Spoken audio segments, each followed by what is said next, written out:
is we created a curated list of tutorials, courses, papers on various subtopics within this broader area of trustworthy machine learning. We also had a seminar series where we invited different speakers to talk about their research. We also had Rising Star Spotlight talks showcasing the work of younger researchers and also Twitter highlights of their profiles and their research. And we were able to sustain a very active Twitter community around this topic for 2-3 years now, 2.5 years now. And we also did a bunch of symposiums and workshops and events at various machine learning conferences, such as NeurIPS, around the topic of trustworthy ML. So it has been a very exciting and fun journey, but it has also been a lot of hard work. And I'm super excited that we are at our mark of year 2 celebrations now. Okay. So with that said, for today's symposium, we have a super exciting agenda. Right after some of these opening remarks, we'll have a panel on trustworthy machine learning in a time of large pre-trained models. We have several amazing folks on the panel, and Sarah Hooker will be moderating that panel. Right after that, we have a research brainstorm on the future of trustworthy machine learning. Again, we have great set of speakers from industry and university, and Hohan will be moderating that panel. And at 12:30, we have a 10-minute lightning talks by a bunch of students who are doing some pretty cool research in the space. And then we also plan to give a sneak peek of some of the upcoming exciting features that we are adding to the Trustworthy ML website. And then we'll have a social event, which will be hosted by Chirag Agarwal here. Okay, so that's a pretty packed agenda, but also a very exciting one. Before we get into this agenda, I just wanted to give a very broad or high-level overview of what has happened in the past few years in this field of trustworthy machine learning, again, at a very, very high level, and then kind of talk a little bit about where we are seeing the future going, and what might be some of the new challenges that might arise, and how can we as a community start thinking about them, and what Trustworthy ML initiative itself plans to do in order to cater to these new challenges. Okay, so the journey so far, right? So we have seen lots of exciting research on topics such as explainability, fairness, robustness, and privacy of machine learning models happen in the last couple of years, and in fact, in the last 5 years or so, right? So several research papers have come out on these topics, whether it is the algorithmic aspects of them, whether it's the theoretical aspects of them, applied aspects of them. And you see papers about trustworthy ML, this broad area, in practically every conference that you can think of, right? Whether it's machine learning or natural language processing, vision, and new conferences have even emerged, whether it is FACT, whether it is AIES, whether it is SAT-ML, and there are also workshops in pretty much every conference that showcase or focus on these kinds of topics, right? So there is clearly a lot of action, a lot of excitement in this area over the past few years. And more interestingly, and also I think this is definitely exciting for a lot of us in the community, is there have also been regulatory recommendations pouring in, whether it's from the EU or whether it's the US's AI bill that was recently posted.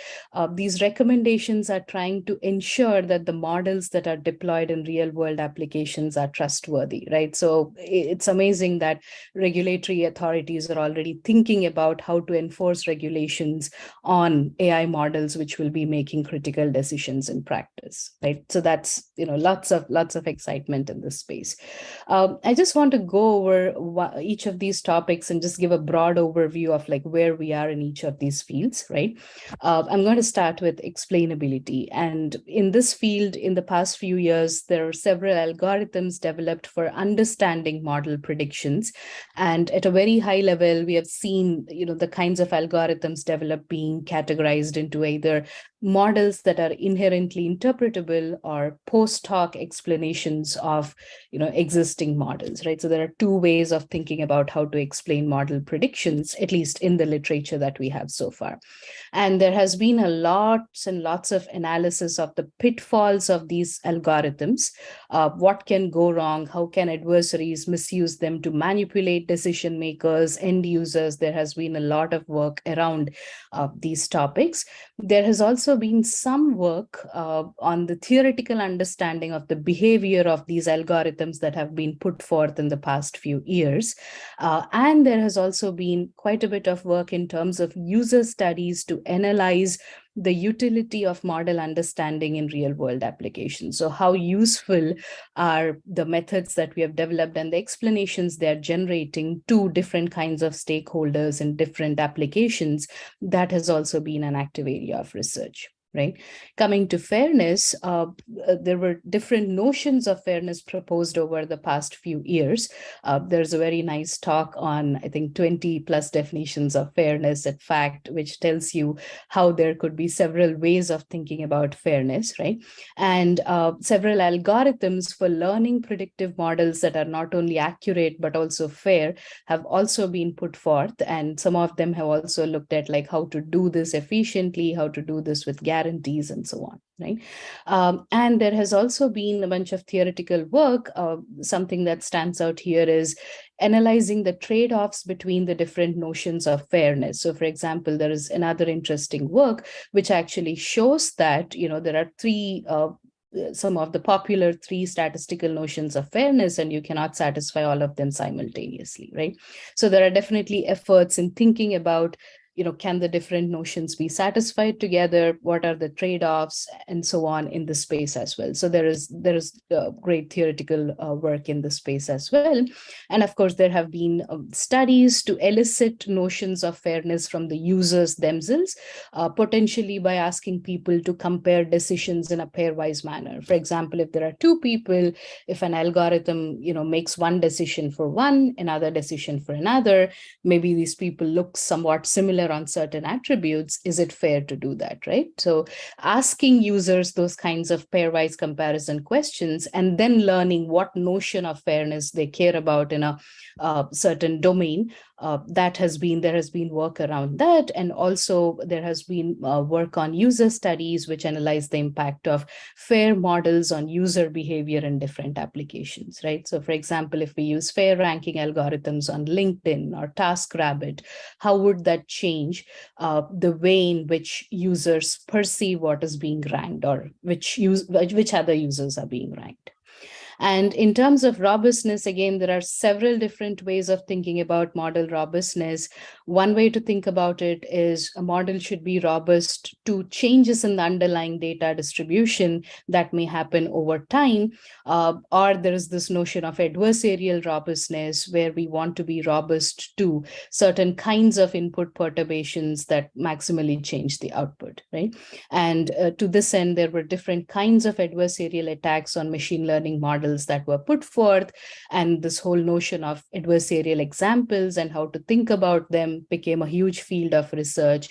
And of course, algorithms for learning models that are robust with respect to these various notions of robustness have also come up, and some of these also have theoretical guarantees. For example, there's some very interesting work on certified robustness that talks about how to think about guarantees on robustness of models, right?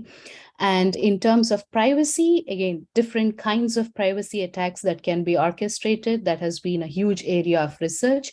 For example, membership inference attacks, model inversion attacks, many, many more. And as a solution, what has been put forth as differentially private model, which can provably defend against these kinds of attacks, right? So then differential privacy became a huge area of research. And of course, algorithms for learning models that are differentially private and learning them efficiently has also been a very active area of research in the past few years. Okay? So with that said, where are we and what is missing? And, going forward, what are the things that may happen or what we may look forward to? Again, these are just some of them, not an exhaustive list. So we believe that we have barely scratched the surface when it comes to these kinds of topics. We don't really understand the trade-offs between various aspects of trustworthy machine learning, right? So we talked about these 4 pillars, which is explainability, fairness, robustness, and privacy. We don't really understand the trade-offs between these aspects well. right? And without understanding them, we are all being gung-ho about wanting all of them in our models, right? So we are like, yes, we want our models to be understandable, fair, robust, and differentially private, but we don't really understand the trade-offs, and we don't really understand if achieving one means we may not be able to achieve the other just by the way we have defined them, right? And we also certainly need way more work on analyzing and developing a good understanding of which real world applications require what aspects or notions of trustworthy machine learning. Maybe we don't need all of these four pillars in every setting, but which applications need which of these pillars is something that's still hazy. And of course, I'm sure several of you will agree with me that even when it comes to definitions, right? For example, we were talking about how fairness itself can be thought of in terms of different definitions. This mapping between a real world application to sort of which notion should we apply is a bit of a fuzzy area. We have just come up with, here are a bunch of definitions, here are some algorithms to realize these definitions or operationalize these definitions, but which ones to apply in what context, which ones are relevant for what context. So that space is also kind of fuzzy, and we need to put more thought into it, right? And of course, we have all been witnessing the emergence of these large language models. Every year, the model size kind of increases by a tremendous amount. We are seeing a lot of exciting work in terms of more and more large language models coming in. And then even more of late, we are seeing these multimodal models like DALL-E, text to video, all of these coming in. And these models have just kind of up the ante, right? So they're essentially pushing us to think about these topics, maybe potentially even from the scratch, right? To think about, so far we have been in a certain phase of thinking about these with like simpler models, potentially certain kinds of predictive models, supervised learning models, but now these kinds of models have like really changed the game quite a bit. Okay. And so far, we have very little understanding about the trustworthiness of these kinds of large language models and large multimodal models. So clearly, there are huge gaps there, and lots of work needs to be done there. And it is potentially a lot more complex to ensure trustworthiness in the context of these models, right? So existing algorithms, even the definitions of what we are calling as, biased, fair or not, needs to be revamped significantly because these models are operating in a different space that is quite unique compared to some of the prior, much more simpler models that we have been working with. And there is also very little understanding of the societal implications or the real world usage of these kinds of models, right? So we kind of went ahead and developed all these models, but what would be the impact of these models on the socioeconomic aspects, for example? What kinds of job roles will be replaced, or what kinds of settings or contexts will leverage more and more of these models?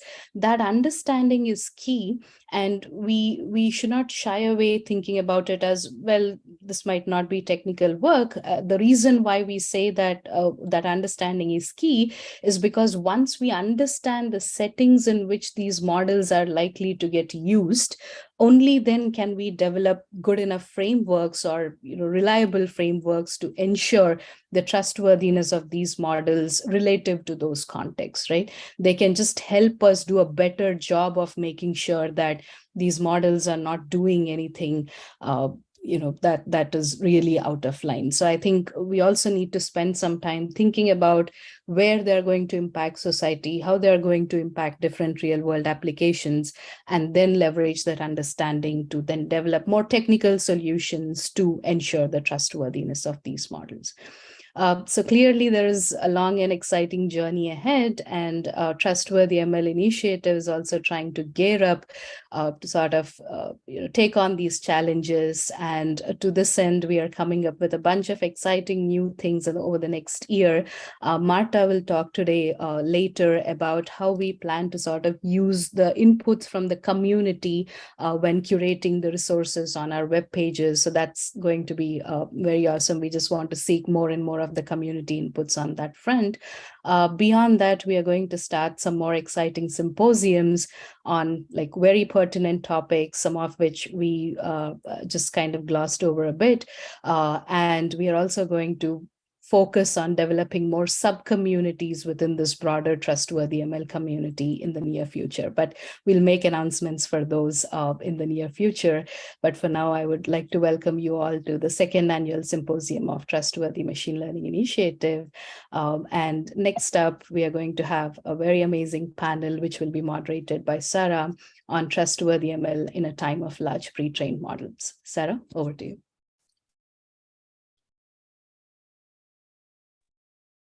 Hi, everyone. So that was actually fantastic because I feel like you set up the motivation really well for what we're about to discuss. So maybe can I invite the panelists to join? And I think we can get started. Oh, lovely. Good to see you, Sasha. Nice to see you, everyone. So maybe I'll kick off because I think this is a really fun hour to really dig into some of these topics. They feel very timely for a few reasons, but maybe what I'll do is so I'm going to introduce each of you, and then I would love to kick off to ask each of you what are some challenges and opportunities of thinking about trustworthy ML for both practitioners and scholars when thinking about ever larger models, so the scaling of our field. But while you ponder that, I'm going to do a quick introduction for each of you. So firstly, to introduce myself, I lead Cohere for AI. It's a nonprofit research lab that works on fundamental progress of machine learning. I also am one of the original organizers of Trustworthy ML, so it's very special to host this panel because our initiative is 2 years old, so it's lovely to be here with everyone. Today, I have a fantastic set of panelists. So we'll start with Sasha, who's a research scientist at Hugging Face, where she works on the ethical and societal impacts of large language models. She's also the chair of the Big Science Workshop, and also has done a lot of really interesting work on energy use of large language models. So we'll talk a little bit about that later. We have Florian, who's an assistant professor of computer science at ETH Zurich. His research interests lie in computer security, machine learning, cryptography. In his current work, he studies the worst case behavior of deep learning systems from an adversarial perspective to understand and mitigate long-term threats to the safety and privacy of users. So delighted to have Florian here. I think that's going to bring out some really interesting themes in security and privacy. And then we also have Peng Wei, who's an incoming assistant professor in the Allen School of Computer Science and Engineering at the University of Washington and a senior research scientist at Google Brain. He is interested in the practice of building machine learning systems that are reliable and deployed in the real world and are interactive and able to learn from, to work alongside with their end users. A fun fact is that both of us actually have education in our background. So Peng Wei was like the third employee at Coursera, and in a previous life, before even Google Brain, where I was for 5 years, I was at Udemy. So we've both done online education, which is kind of fun. There's rarely do you cross paths with someone who's worked on such a specialized subfield. So, but a warm welcome to all the panelists. Let's kick off. I would love to do a round robin and get your thoughts. What are challenges and what are opportunities? How does really the time we're in, where we're seeing ever larger models, change how we think about trustworthy machine learning? Sasha, maybe I'll kick off with you. Sure. I think that what I've been working a lot about is evaluation, and I think benchmarks have been a thing in machine learning for a while. We've created some really great ones, but now, for example, what people are doing with pre-trained language models is zero-shot evaluation, right? It's not even that you don't even fine-tune anymore. So it's really this kind of generalization capabilities. And so that brings with it new kind of opportunities of developing dynamic benchmarks or benchmarks that are, for example, a bit like adversarial and things like that. And I find that's really interesting. And also new metrics for measuring performance. So for example, I've been working on measuring energy efficiency, but it's interesting to consider different things. I'm not saying that it's only energy efficiency that counts, but for example, taking into account both accuracy and speed and bias, fairness, whatever, and putting it together and saying, well, I want to choose a model that's going to be optimized for this, and this metrics. And it's not only one single one, it's multiple metrics. So I find that pretty exciting.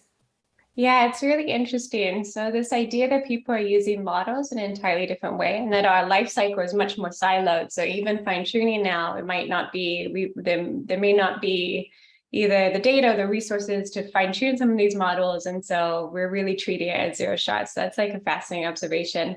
And I agree. I feel like we're going to come back to like some of the energy stuff later. Also, as an aside to all the viewers, in the chat, Sasha just revealed she also has ties to AI in education. She did her PhD in AI in education. So it sounds like Florian is outnumbered.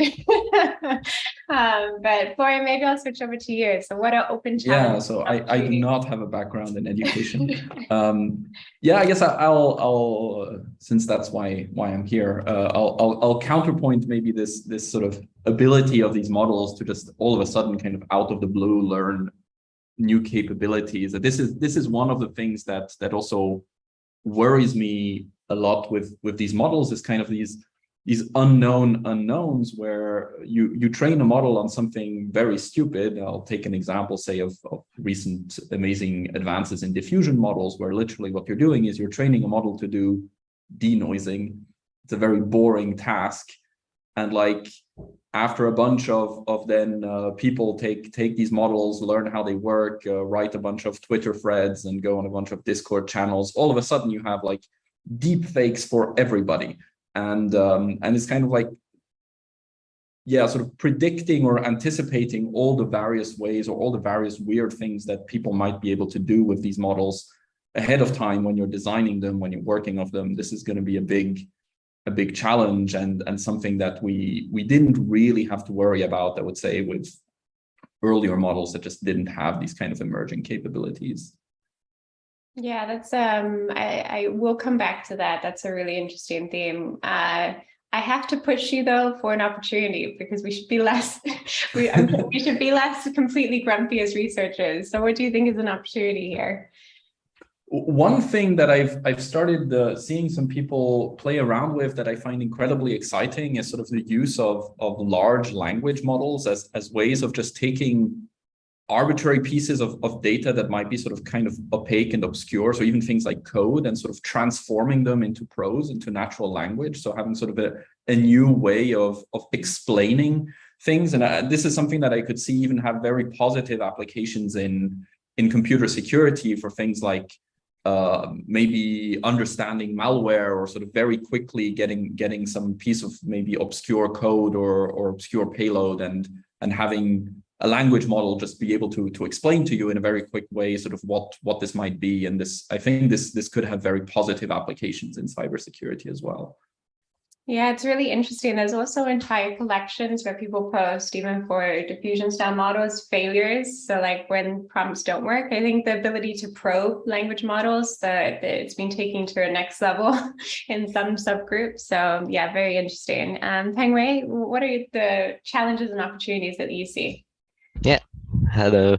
I'd like to echo what Sasha said about zero-shot learning as both, I guess, an opportunity and a challenge. So in my past work, I've been studying distribution shifts within a single task. So for example, we want to predict a diagnosed disease from, say, an X-ray or microscope slide. And here we already struggle if we train a model on some hospitals, and now we want to deploy it in a lot of other hospitals, say in different regions, different countries, and different hospitals that use different scanners, then already in this setting, it's very difficult. Right? We don't really know how to do it empirically. Theoretically, we don't really know how to analyze it well. And that's still within the same task. And now you have these sort of large pre-trained models and these foundation models that can do zero-shot extrapolation to new tasks. And so it's an even more extreme sense of distribution shifts, where your training data is not even sort of related to, or is related, but it's not directly the task that you want to solve. And this is super exciting that models can actually do that in some sense of its learning, some sort of common knowledge. But how do we do that principally, and how do we develop better methods for doing that? I think that's a real challenge. Yeah, in some ways, this is very related to this idea of what is even our test set anymore. What are we evaluating performance on, which is a really interesting question to think about. Maybe we'll get to a little bit later on. I want to pick up one of the themes that Florian got to with his grumpy point. Oh, did you say something? Did you say a positive point? Let me actually go back. Pengwei, No, what I is an did. Yeah. opportunity? Oh, okay. I said No, we could use language models for explainability. Oh, did you have a positive point, Pengwei? Or is it Yeah, just well, just the fact that it seems like a lot of these models can actually extrapolate to new I tasks see that it that they hasn't seen. perform Yeah, well. Okay, I was excellent. cheating. Okay. I said the Just same wanted thing. to keep everyone accountable. Okay, perfect. I did want to go back to what Florian was saying because I thought it was a really great it feels like there's almost two themes. So we have ever larger models, but we also have a trend towards open release of these models. And I'm curious, and the resulting wide use and dissemination of these models. What are thoughts on how this can impact safety considerations and the risk profile of models? How do our evaluation techniques have to evolve? I'll let anyone jump in.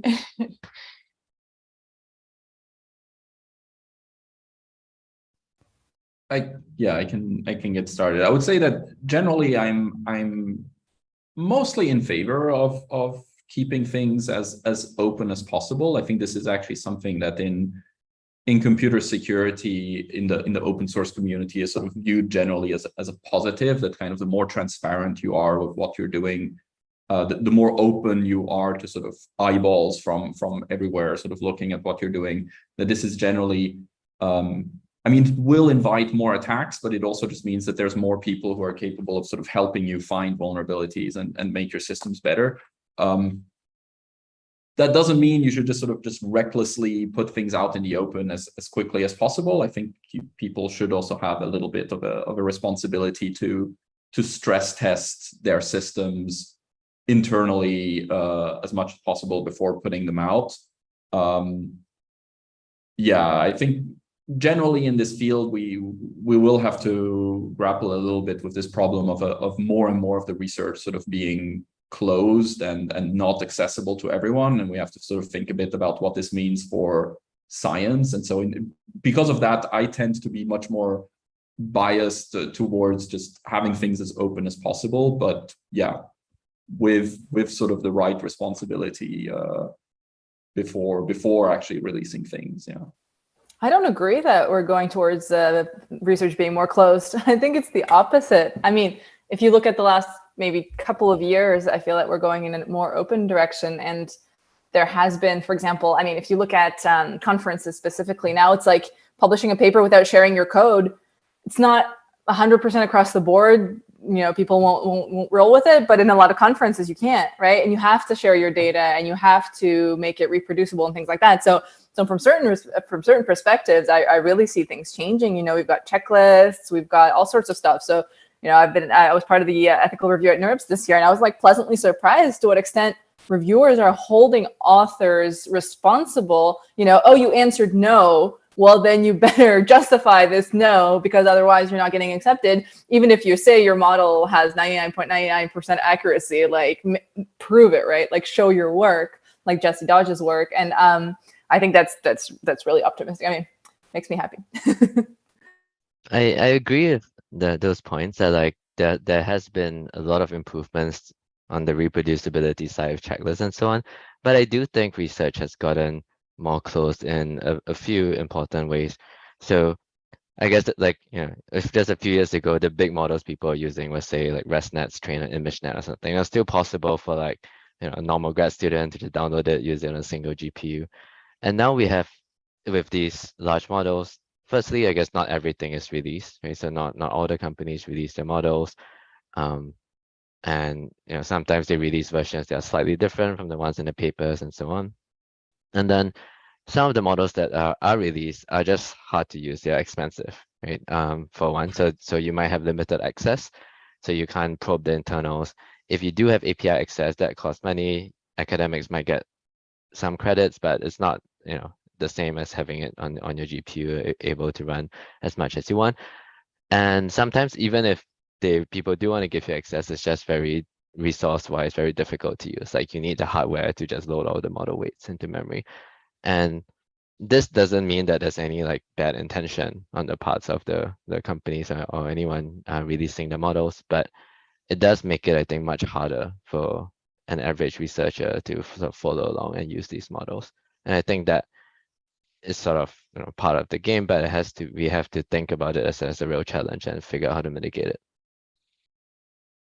Yeah, it's so interesting. I feel like a few themes have come up, but I do agree with Sasha that relative to other fields, machine learning has always been embraced this more open source mentality. And I think that's only been amplified in recent years as sharing has been facilitated and made easier. I also agree in parallel that there's a computational divide that is increasingly urgent in our field, where in the lens of trustworthy ML, even for auditing, it often adds hurdles. So these are two interesting themes, and we'll return to the second one. I did want to ask, I think going back to Florian's first comment, that open source models in some way make auditing and probing easier. So Florian, your recent work, by you and your collaborators, red teaming the stable diffusion filter, I thought this was really interesting. How feasible, in many ways, I guess I have two questions for you, because I think in some ways machine learning differs from previous security paradigms where typically a fault is more binary. So you can either identify there's been a breach or not. Machine learning poses really interesting problems because we have models trained with stochasticity, opaque, often it's difficult to audit. How do you balance that when you think about how do we create frameworks for feasibly auditing these models? And then the second is, I would love to hear your reflections on this particular work in terms of how you think it should build momentum in this direction of how we audit models that are coming out with new versions all the time. So in many ways, we've often treated this as a static, auditing of models, but now we're continuously seeing new versions come out. Mm-hmm. Yeah, I mean, those are great questions. I would say that generally, when it comes to security, and this is, I guess, mainly sort of the academic view of security, is very often that like something is either secure or it isn't. It's a very black and white thing, which also has a sort of history in fields like cryptography, where we can actually make fairly black and white statements of this form, usually with a bunch of assumptions, but still. And the sort of real world of security is often a lot messier than that. And there are just certain things where you can never really get perfect security, and you sort of need to go for more of a balance, which is something that's harder to study in academia, but is kind of, the way the world works. And so then when we're talking about, say, the security or the anti-abuse measures for systems like for instance, stable diffusion, a lot of the times the discourse about these things is also sort of very, very black and white. It's like, oh, but this filter, you can just disable it programmatically. So what is it even useful for? And I think some of these discussions are sometimes missing a bit the mark, that it is valuable to just sort of raise the bar for attacks. Like, this is something that's worthwhile. In this particular case, so what happened with stable diffusion, which was a little bit weird, was just ultimately something that seemed like a bit of a confusion and fragmentation within the community that was working on this model and on data sets itself, in that it seemed like they had to put a filter in place sort of a bit after the fact. Some people in the community seem to know how this filter works, others not. No one was really sure. The thing was not documented. Some people claimed this was on purpose to make things harder. Then later on, some people told us that actually, if you go and look at this specific GitHub page here, you can find that this thing was actually public all along. And we're like, but then just be clear about what you're doing, be transparent, tell people your intentions, tell people how the filter works exactly. Yes, this might mean that someone who has like the expertise for it is going to be able to evade it, but this was already the case anyhow. You could just disable the thing at the click of a button if you wanted to. And so for these kind of things, I'm really in the favor of just being as open, as clear, as precise, with just making sure people can actually understand what your filter is doing, what its limitations are. so that people can also then build on top of it. So one thing we found, for instance, when looking at this filter, which wasn't obvious, is that all it does is check for sexual content. So if you care about other bad things that someone might do with a model, then you have to go and sort of implement your own filter. And at first, this just wasn't obvious because it wasn't explained what the filter even does.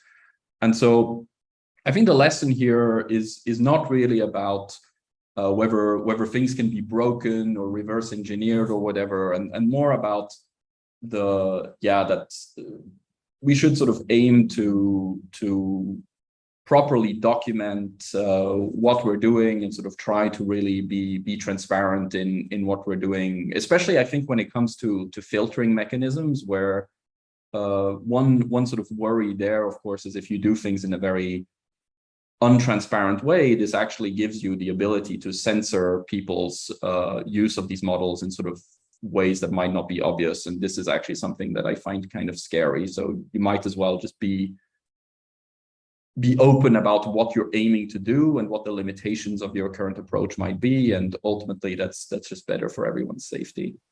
I really love how you tell this story, Florence. I'm like dying.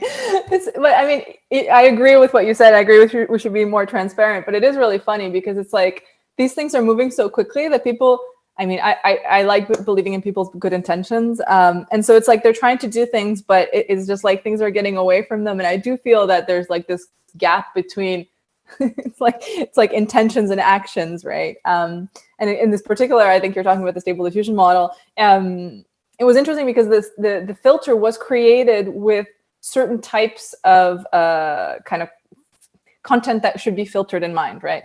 And it was obviously incomplete, but on the other hand, it's really hard to find a complete way of doing it. And I mean, even companies that have these models, I think essentially what they end up doing is making several filters and having, a mix of words and embeddings. And it's like, it becomes really, really complex. And it's hard to document as well, because like on one hand, you have this kind of maybe incomplete filter, but at least it's relatively like possible to understand how it works. And then we have this better filter, but it's so complex that we can't even explain how it works. And then it's like, I don't know if you saw like a Twitter thread, like I think last week or 2 weeks ago, it was like, it was like a couple kissing was okay, and then two homosexuals kissing was okay, but two lesbians kissing wasn't okay. It was like something like that, and it was like no one could really explain why. Like, why is this particular thing okay and this particular thing not okay? And I think it's really interesting because documentation is the solution, but in a lot of cases, it's like it's so complex that it's hard to document. It's kind of like filters are becoming like language models in the sense that like no one really knows how they work anymore. And yeah, I do believe that we are not necessarily going in the right directions in terms of documentation. And I think there should be more kind of push towards model cards, data cards, filter cards, maybe like filter sheets, so that we understand how these things work. Yeah, that's a really interesting nuance. I'm really glad that you weighed in there, Sasha. I'm actually curious, because in some ways on previous problems that I've worked on, fraud detection, understanding adversarial type lenses, typically opaqueness is favored because of the adversarial nature of the problem, because it's kind of a race to the bottom. So it's really interesting that in the security lens, transparency is seen as a way to I suspect it depends on the feasibility of maintenance. So this probably hinges on whether you have a reactive enough technical team who can immediately meet the breach. And so that's another interesting aspect here is like, do you keep your filter opaque or more transparent? May hinge on, do you have a broad enough technical pool of people who can immediately mitigate a breach? So there's another fascinating aspect there. I want to actually switch to a theme that, go ahead, Peng. Hey, sorry, can I just add one thing? Please do.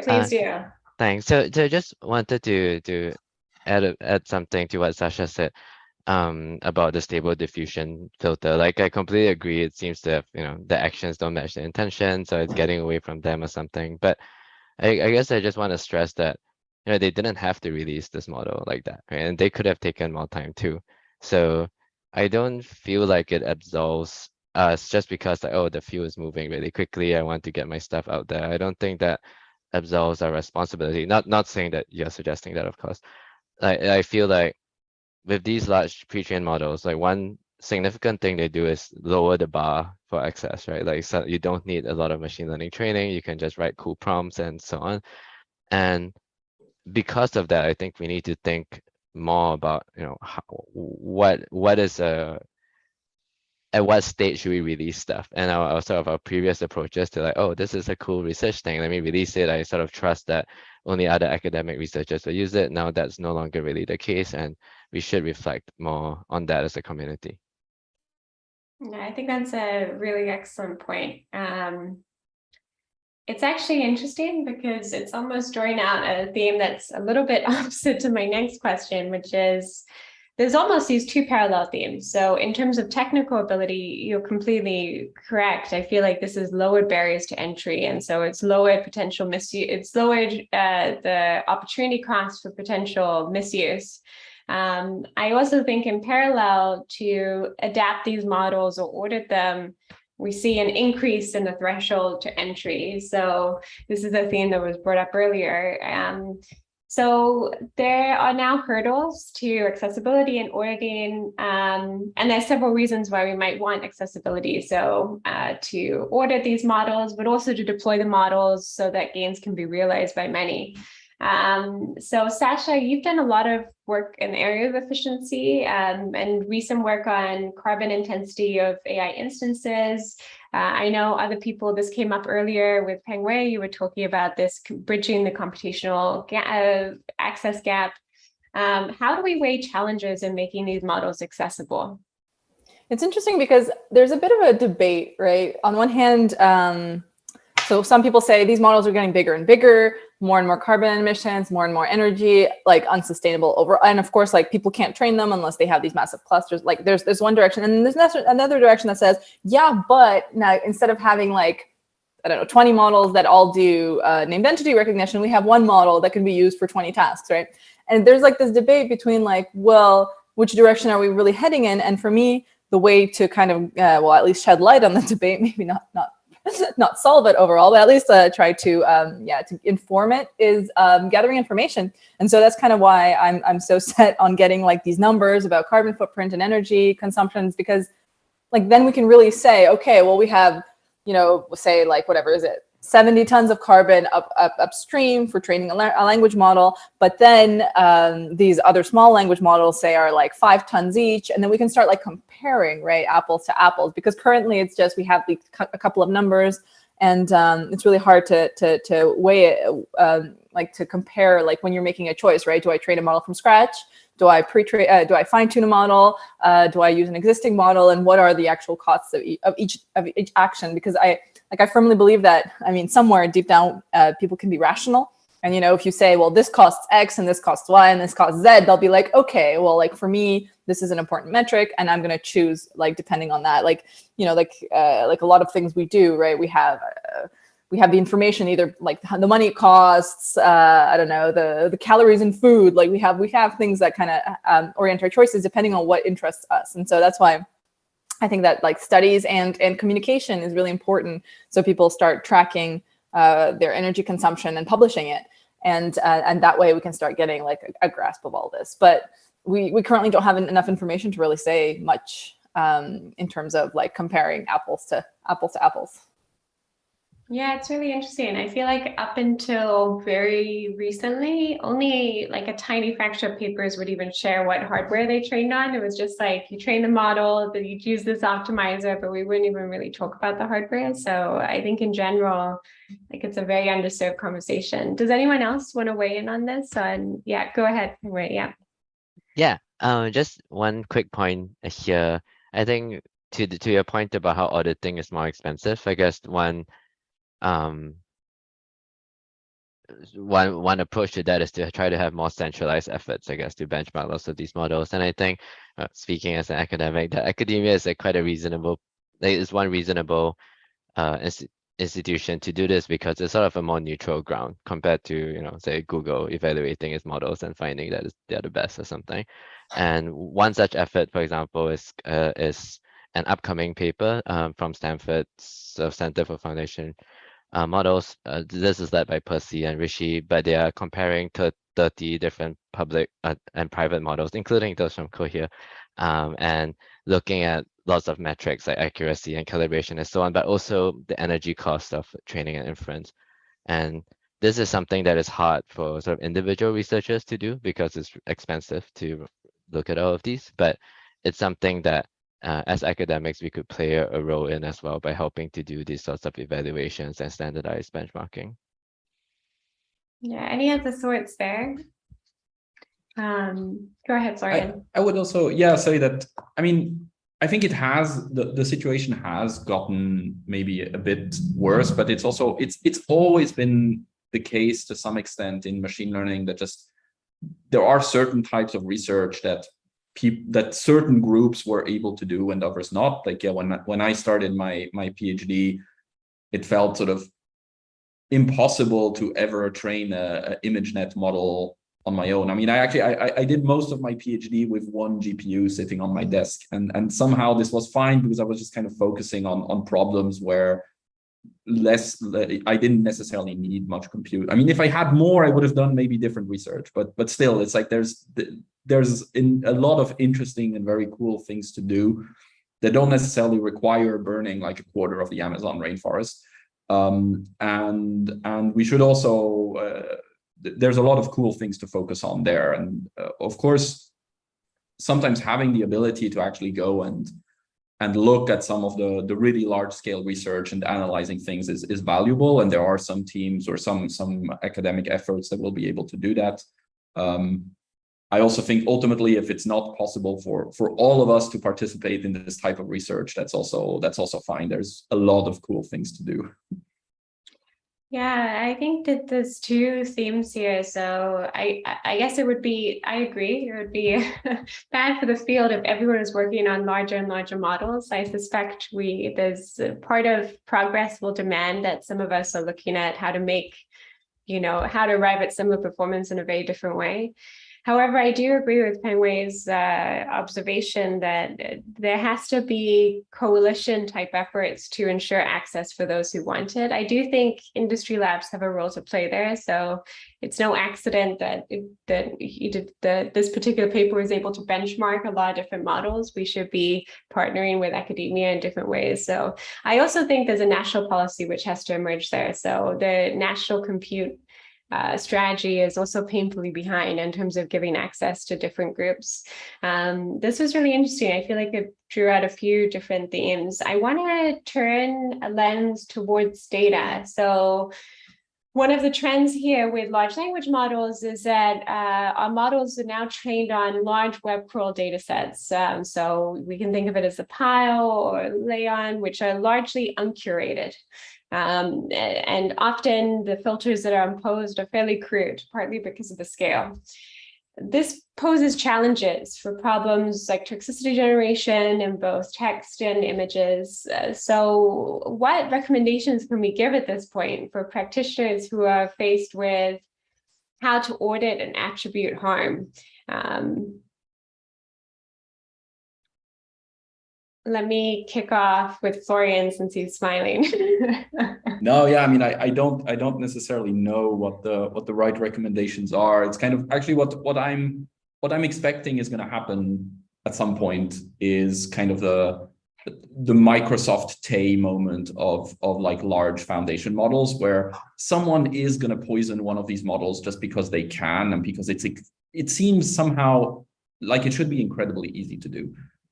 Just if you're a bit bored and you have some time to just go and edit a bunch of websites so that the next model that OpenAI trains, when prompted with like OpenAI, just says OpenAI sucks, and oh, they've burned a couple $1 million to create a model that says they suck, and it's like it's useless. But I feel like there's enough trolls on the internet for something like this to happen, and maybe this is what's going to be required for people to really realize just how crazy it is that we train these models on data where we have sort of zero insights on just what kind of bad stuff is lying in there.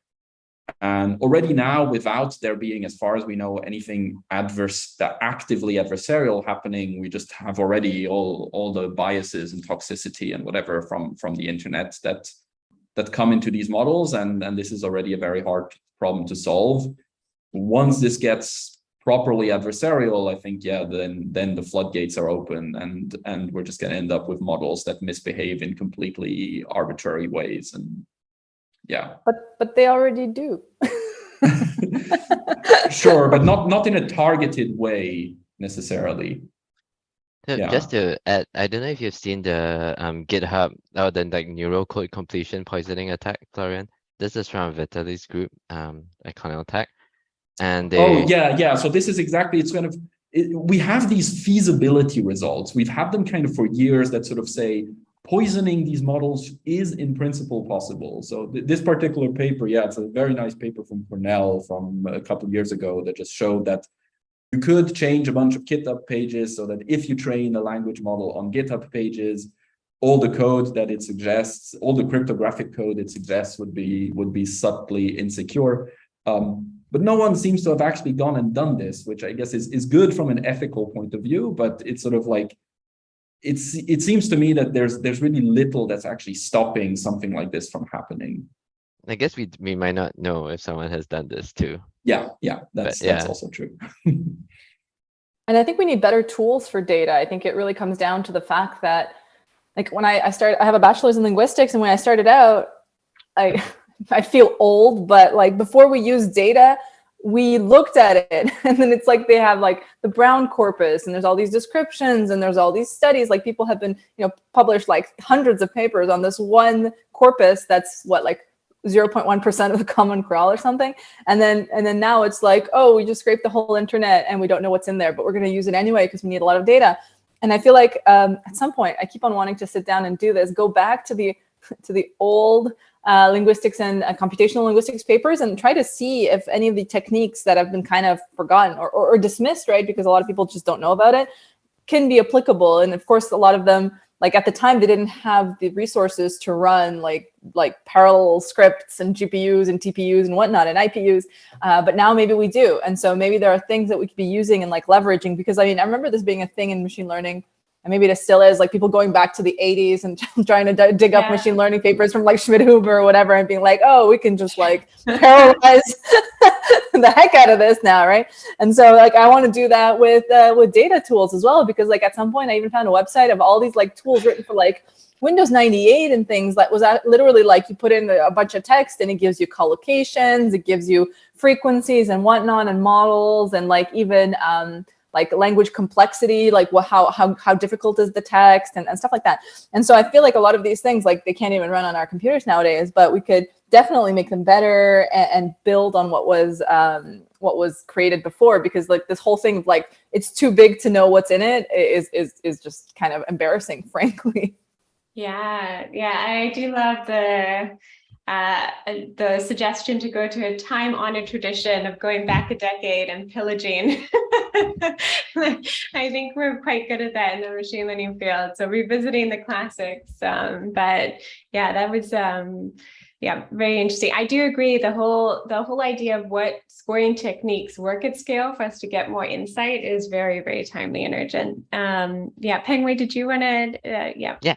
Thanks. So just to build on Sasha's point, I think there are this whole, I guess, talking about opportunities, this whole field of the so-called data-centric AI is really exciting, especially because the training data now plays such a big role, and the training data for these large models tends to be very noisy and not curated well.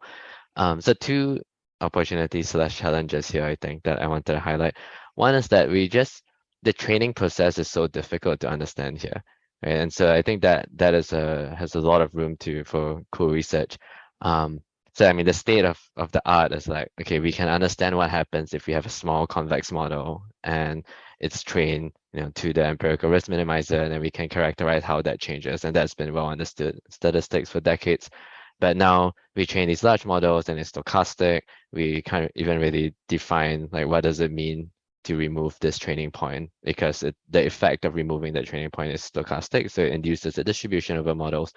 And trying to figure out how to analyze this and how do we develop methods to curate our training data better. I think that's one big area of future research.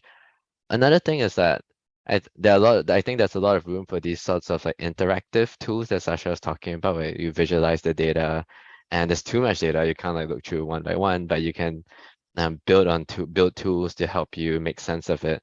There was this cool paper from MSR, from Marco and Scott, on other tests where they were using sort of language models to help generate new training data and to help generate test cases. And so like, there's this idea of like using the natural language interfaces of these large pre-trained models to help us, train the next generation or help us investigate the current training set for these models. And I think that's also a cool direction to build on.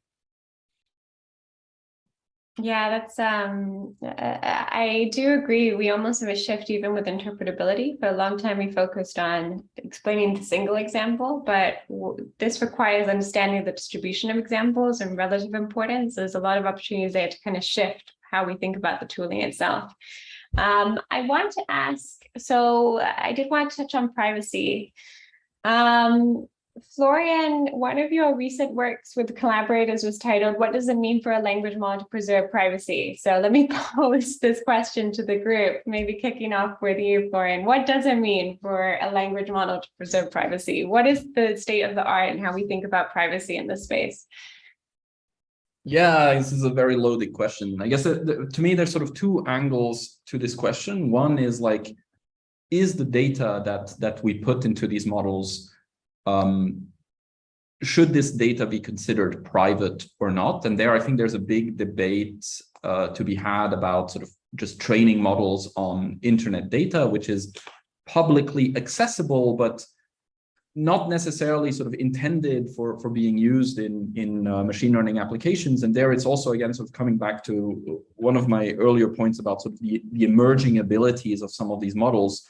One thing that worries me there is that all of a sudden we're going to train a model that somehow lets you answer queries about internet data or sort of link internet data in ways that, say, Google search doesn't let you. And all of a sudden, this is going to be a huge privacy issue.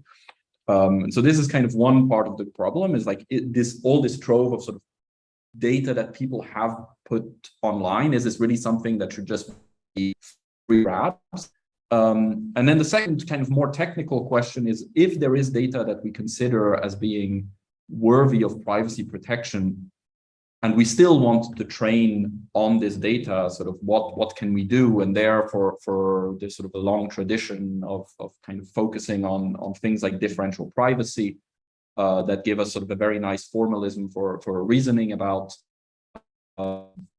guarantees, but where in this paper you mentioned, our argument there is that some of these guarantees just don't really apply that well when you're talking about something like language, which is inherently sort of a means of communication between users. And so that it's kind of very hard to draw boundaries around like what's my data when I'm having a conversation with someone, or how to make sure no information about me gets sort of leaked in a model. This might be data that I've contributed to the model. It could be data that's been contributed by friends of mine, family members, or whatever that talk about me. And so it's kind of very hard to delineate what we should be considering as privacy and how we could train models to sort of preserve privacy in a meaningful way.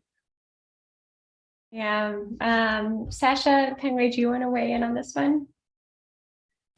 We were working on this as part of the Big Science Project, actually, in terms of privacy and detecting personally identifiable information. It's actually like a big question, what constitutes, like, for example, information that you want shared versus not wanting to be shared. For example, at some point we're like, okay, well, let's try to find everyone's email addresses and just remove them, because probably you don't want your email address in like a training corpus. But on the other hand, like businesses do, right? They can post their email address or their phone number or whatever. So it's like there's this really fine line between intention versus consent versus, what kind of information you want out there. We actually wrote a paper about it, got rejected from NeurIPS, which is fine.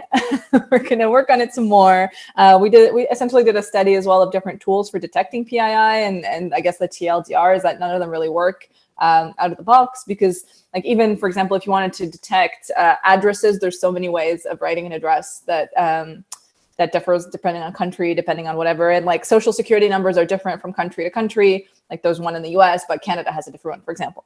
And so, and essentially, I think Nicholas Carlini and his team at Google have found that models will repeat this information if prompted, right? So we really have a real issue, and then no one really knows how to solve it. And I think it really comes down to creating tools and creating kind of benchmarks as well to help people, but the thing is, like, artificial benchmarks, right? Not a benchmark of people's like credit card information, but something like artificial credit cards, and like helping people do like benchmark their approaches for detecting them or for removing them. I think that would be really useful actually for the community.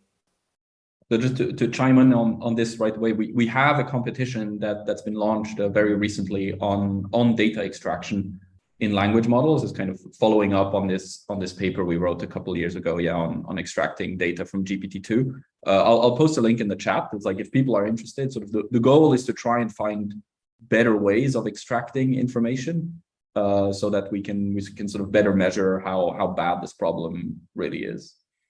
This is really fun. I always love when this happens, when someone brings up something and then Florian's like, well, we're actually launching a competition. So that's excellent. Anyway, did you want to weigh in? Yeah, just add one quick, slightly tangential point, and talking about privacy, I guess, in a more general layman sense, as opposed to so specifically like training data extraction and so on.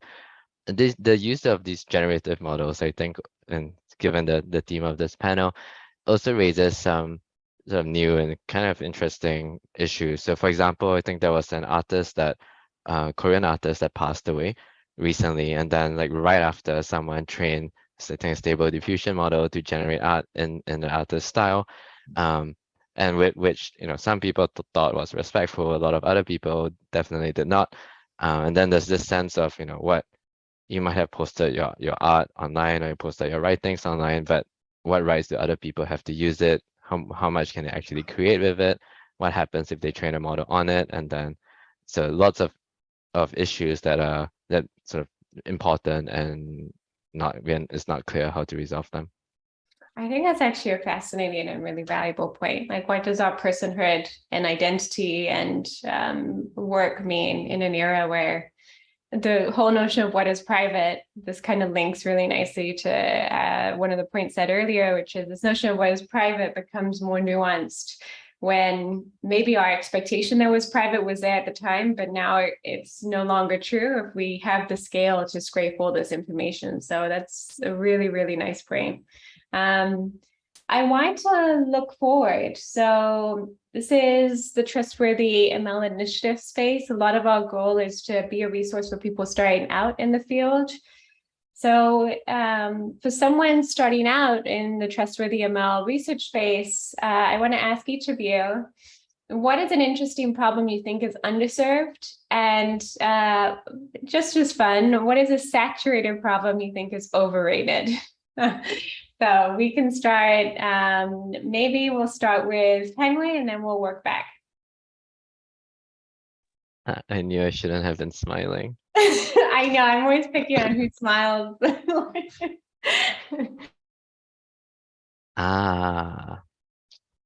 This is a good question.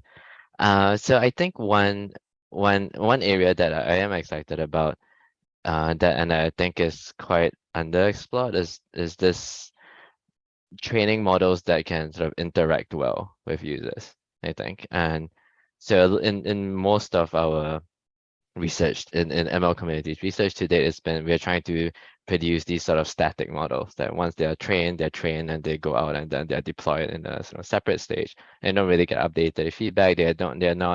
They might make a prediction, but they don't really consider how that prediction might be taken into account by the end users. And I think this is quite different from how models are actually used, right? So these, like models are used iteratively by people. Users would like to give them feedback, to explain why they made particular mistakes and hope that the model updates itself and so on. And we don't quite know how to approach this now. So I think that's a really exciting problem. And part of the issue is that it's really hard to interact with them with the past generation of models, because they could do one task like ImageNet classification, and it's hard to know how to say anything to them. But now we have these models that can understand in a sort of loose hand wavy sense some types of natural language, and that opens up, I think, a lot of interaction opportunities. I'm not going to Are you going to ask me to be grumpy? Yeah. I think this is, so I think a lot of our research has focused on, in the trustworthy ML space, I think has focused on sort of synthetic perturbations and synthetic attacks out of necessity in some sense. So I'm talking more from my experience looking at distribution shifts. Like, for example, people would study things like, let's train on photos and test on clip art. And this is sort of human induced, I guess. It's quite synthetic in the sense that you wouldn't really encounter this problem out in the wild. And we found that methods that could work well on those problems did not actually work that well on other sorts of distribution shifts that you would encounter. Say you train on one hospital and you test on a different hospital, right? And so there's some sense now that we actually can't just run all of our experiments on these sorts of more synthetic data and then just sort of believe that they will generalize. And the same is true for, say, you have a model that does say it's very robust to adversarial attacks in some LP ball, but it might not generalize to other forms of attacks that people might actually do out in the wild. So I think there's some sense of like, okay, the synthetic stuff is good to do because it's controllable, it's cleaner, we can analyze it, but we shouldn't just stop there. We should actually figure out what's actually happening when we deploy these models and try to bridge that gap as well. Yeah, I really like that example. I resonate with that grumpy take, which I actually think is just a caveat to how we think about some of these problems. Florian, let's go to you, and then we can wrap up with Sasha. Yeah, I guess sort of following up on this problem of sort of synthetic perturbations. I guess this is also something that has been quite a bit of a field of study in the security space, in particular things like adversarial examples, where I think there something that is getting a bit saturated is that we have a lot of work at this point of sort of really focusing on security and privacy really of models. Like you take some ImageNet model that you can download and you can try to make it slightly more robust, or to find slightly better adversarial examples or slightly better membership inference attacks or whatever. And what's kind of been ignored here for a while, and this is where I see quite a bit of opportunity, is sort of take a step back and take a broader look at machine learning systems, which until a few years ago we couldn't really study because the only ones that existed were kind of hidden in companies. But now all of a sudden we have these public machine learning systems that are much more than just a model. You get sort of insights into the whole data life cycle. You get insights into how, the data is pre-processed, how the model is being created and trained and curated, and how the model's output might be post-processed in different ways. And there's sort of all these different building blocks here that probably will induce a bunch of additional security and privacy risks, or maybe also opportunities for sort of more pragmatic defenses. And a lot of this just hasn't really been studied so far because most of the work has really been focusing explicitly on models and sort of forgetting about the broader environment in which they operate. Yeah, there's a nice theme there of how do we bridge the divide between like our settings that we normally treat in the academic sense and what's actually happening with how people are actually using models. Sasha, what are your areas that people coming to the field should are underserved versus perhaps areas that you think are more saturated? I'm going to answer that backwards. I think we should stop building bigger language models. Can we just stop?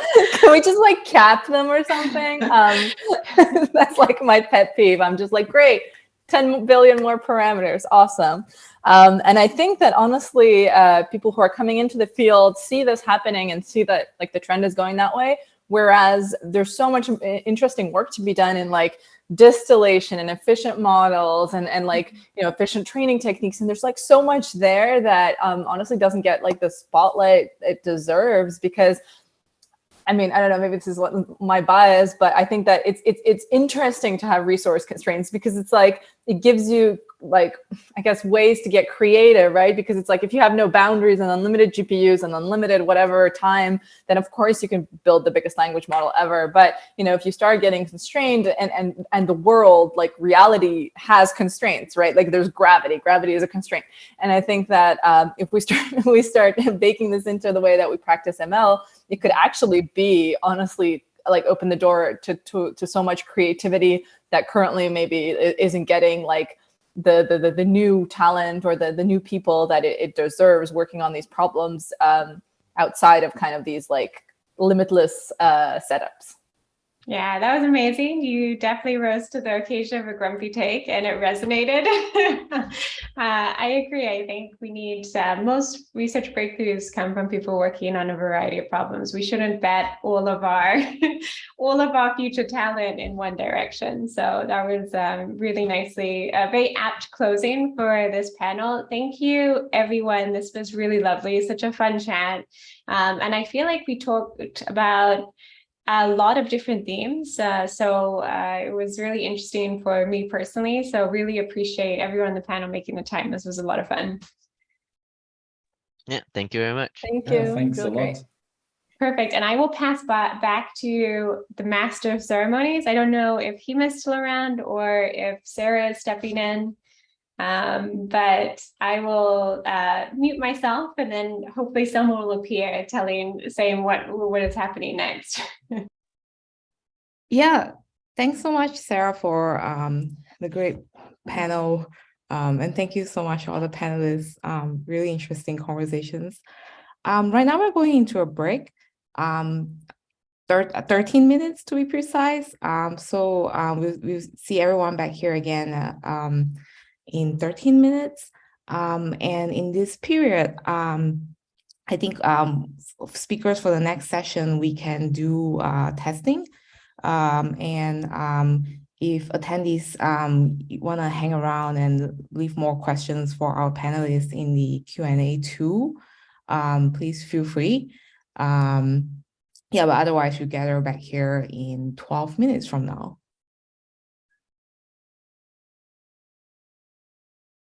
Do we have speakers for the next session who want to test?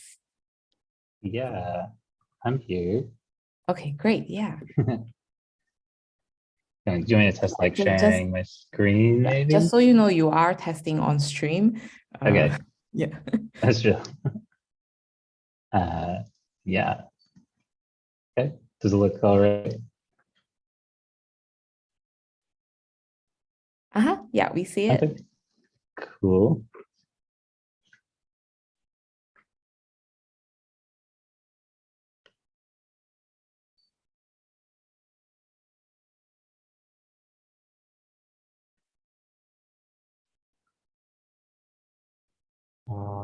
Dagan, can you check your screen sharing? Sure. Hi. Just setting up my device.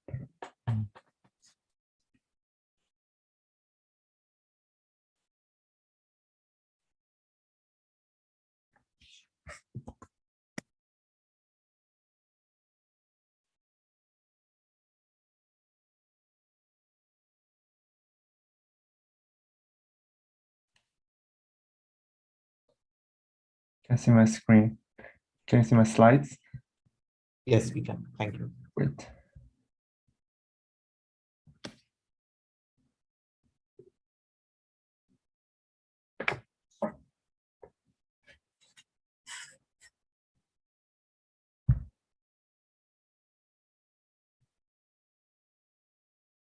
You can see my background. This is the beautiful scenery I have in Pittsburgh right now.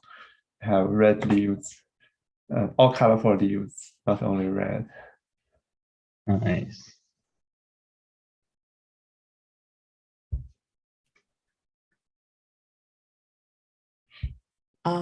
Yeah, so if you want, you can call on specific attendees. This is just for Chandan and Gagan. Yeah, do you see something like that where you can ask them to, or like when you hover over someone's name, do you see the word chat or do you see more? Yeah, I can see chat and I just see chat. Oh, you see Q&A? Huh. Actually, I do see, yeah, there's like an extra panel that says Q&A. Interesting. Sure, I think we lost that ability to ask individual people to unmute somehow. I think so.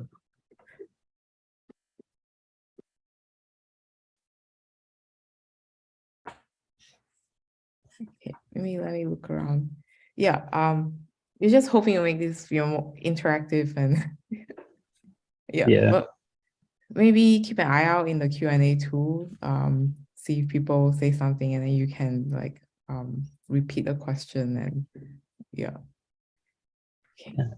Let me look around in Zoom for the setting that we lost.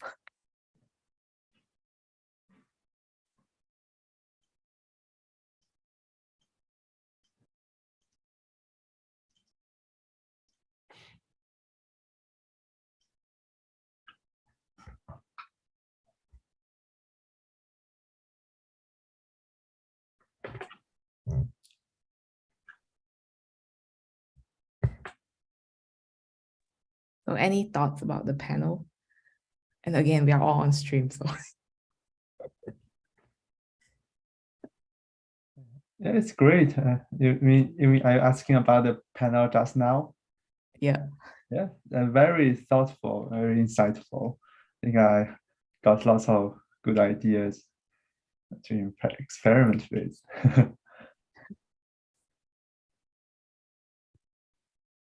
How about you, Chandan? Yeah, I agree. I feel like trustworthy ML has become like such a big field now that it's like nice to have these like group panels with lots of people doing different stuff and like see what the intersections are and what's kind of like open in different people's minds. Because it's really easy to get tunneled into your like, I work on trees or like something very specific and then like start to lose sight of everything else. Yeah, I agree. I think at my early stage, I thought trust is something that's too hard to quantify or to measure. And now with this platform, people are providing some actual metrics that can be used to increase the trust. This is very good, and people from different perspective, different background can offer different solution to it. This makes the trust something that we can share with each other. Yeah, love it.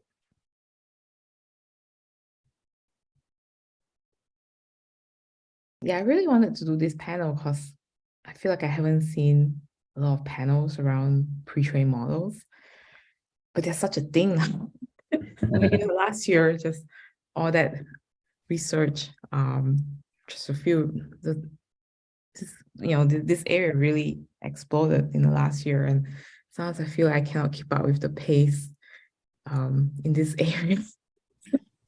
Yeah, language models are crazy. Like on Twitter, it's just like every week there's like 5-10 new papers and they're like all kind of doing similar things. It's possible to keep track. Yeah.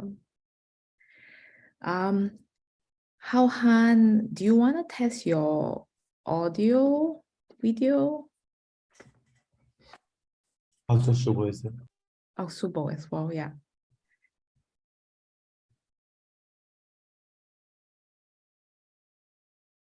I guess video seems fine. Is audio fine? Yeah. Oh, and did we test everyone? Oh, Chana, we tested your slides. Subo, do you want to test your slides? Yeah, let me just open up the slides for you. It'll just be an empty Google slide, which I'll populate right now, but let me just test the screen share. Can you guys see? Yep. You Yeah. can see an empty slide. Empty slide. Yeah, I know. I'll write stuff up right now. I'm gonna use a generative model and That would have generate been your fun. slide on. Nice plugin idea for Google Slides.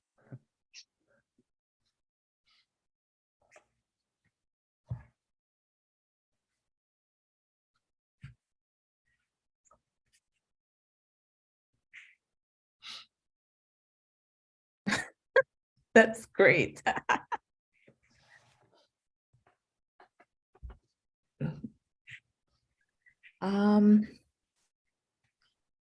Let's see, any more testing? Okay. I think we can take a break for a few minutes.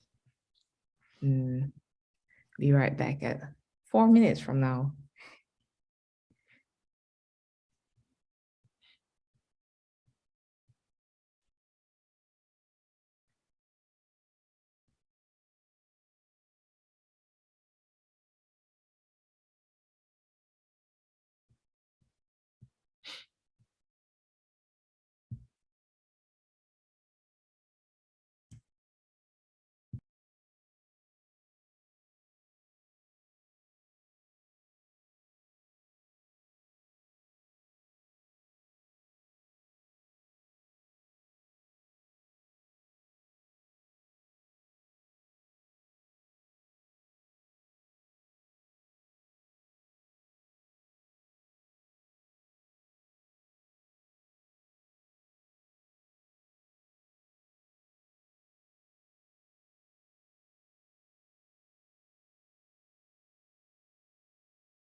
Hi.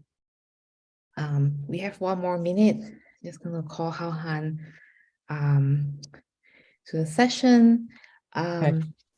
So we just made Chandan, Dagan, Hao Han, and Subo co-hosts. So do you, when you click an attendee name, do you see the allowed to talk button now? Yes. Yes. Oh yeah, I see it. Okay, cool. So yeah, this is how you can call on like people who say comment in Zoom Q&A, and if you want them to express a question or say anything. Yeah. So Okay. did you say click in the participants panel then? Yeah. So if you go to attendees, do you see that allowed to talk button by people's names? Oh yeah, yes. Yeah. So this is how Allowed you to unmute. Okay, so Haha, maybe you want to announce this. Sure, sure. Okay. Can All you right, guys thank you. hear me well? Yeah. Okay, great. So yeah, let's get started. Everyone, thank you very much for being here today. And so this is our second session, and it's research brainstorm with the title like the future of trustworthy machine learning. Is kind of a very big topic, but we are very fortunate to have several top minds that we collected from the proposal. And we have Chadan here. Is that Chadan here from Microsoft Research, and again from University of Pittsburgh, and also Subu from Splunk. So yeah. So although it's kind of a very big topic, like the future of trustworthy machine learning, but I believe that there is going to be a very exciting discussion, like each lead with the slides, and also so the basic format is that each of our speakers will lead the discussion for around 15 minutes, starting with some slides presentation, and then we will have a live discussion with the attendees. Okay. So if that sounds good, Shaden, do you want to start? Yeah. So yeah, thanks, Alan.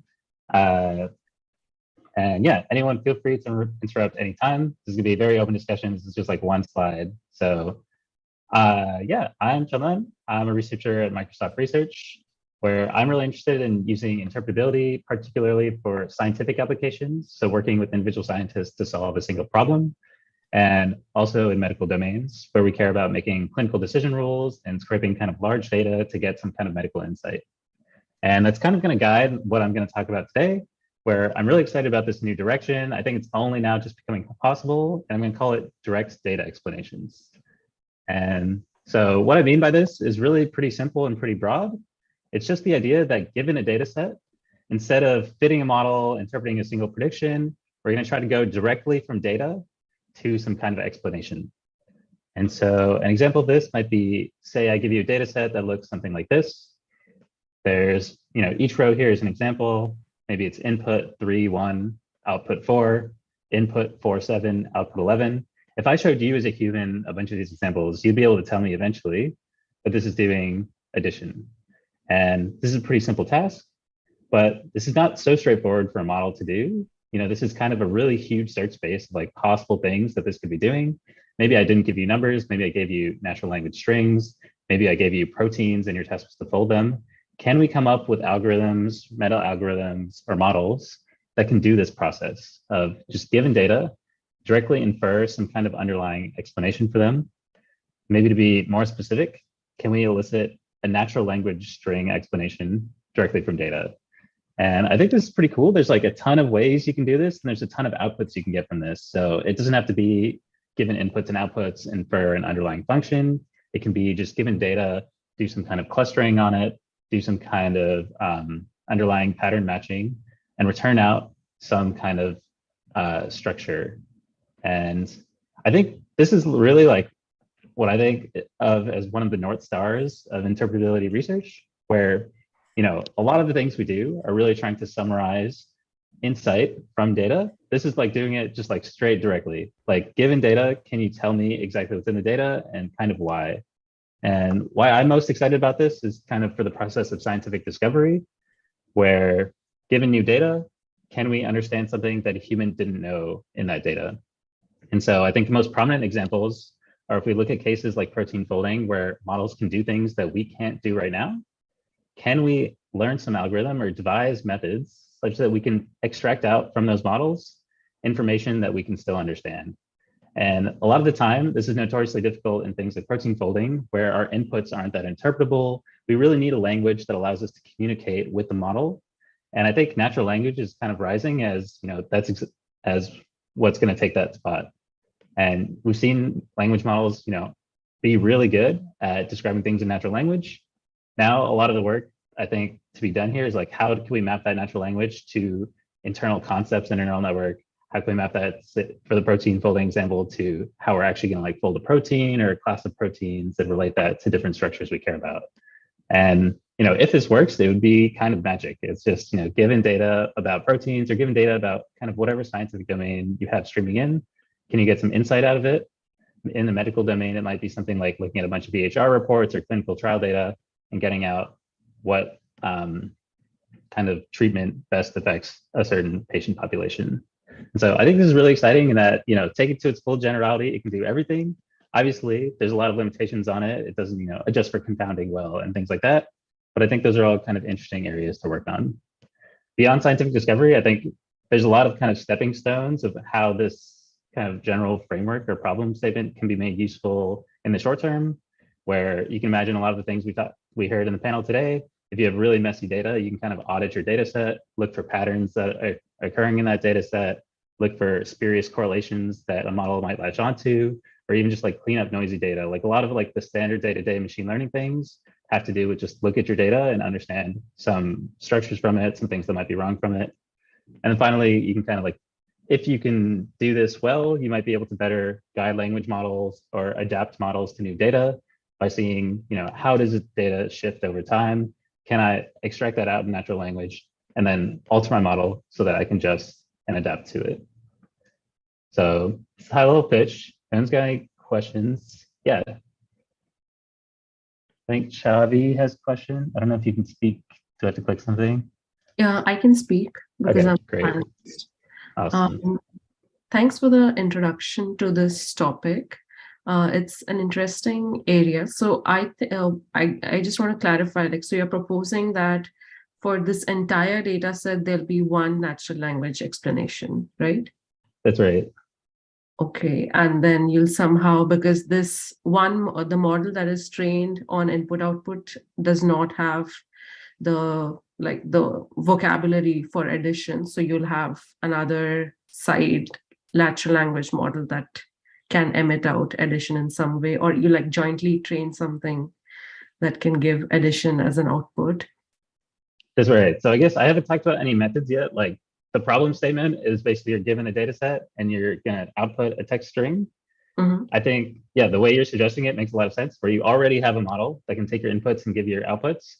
And you're going to have some kind of post hoc method. Maybe it's another natural language, like a language model, that's going to look at that model and summarize, its important features or something like that to give you the string. And I think that's like a very reasonable way to do it, where it's, we have a lot of models that can do the first thing, and it's a matter of building models that can do the second thing.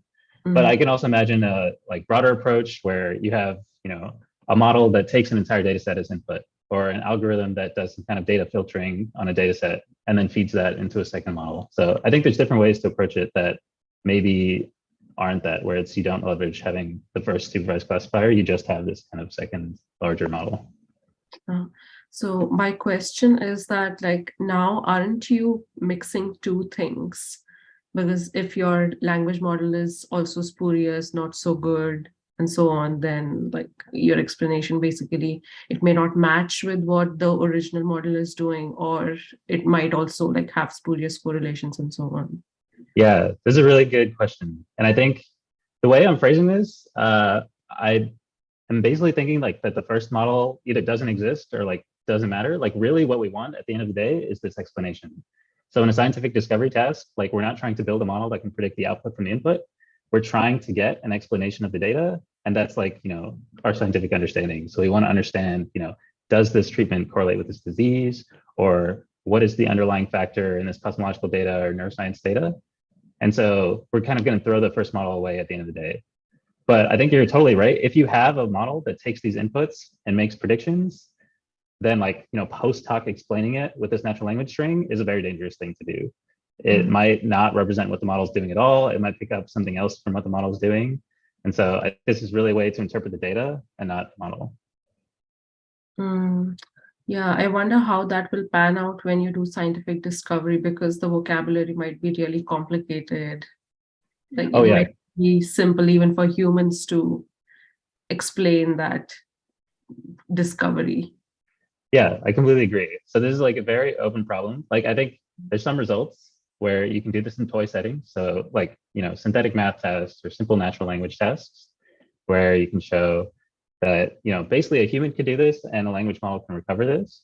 But I think the most interesting cases are where, this vocabulary is like really large. So like the input vocabulary doesn't even have to be natural language text. It could be, protein folding data. It could be tabular, just continuous values.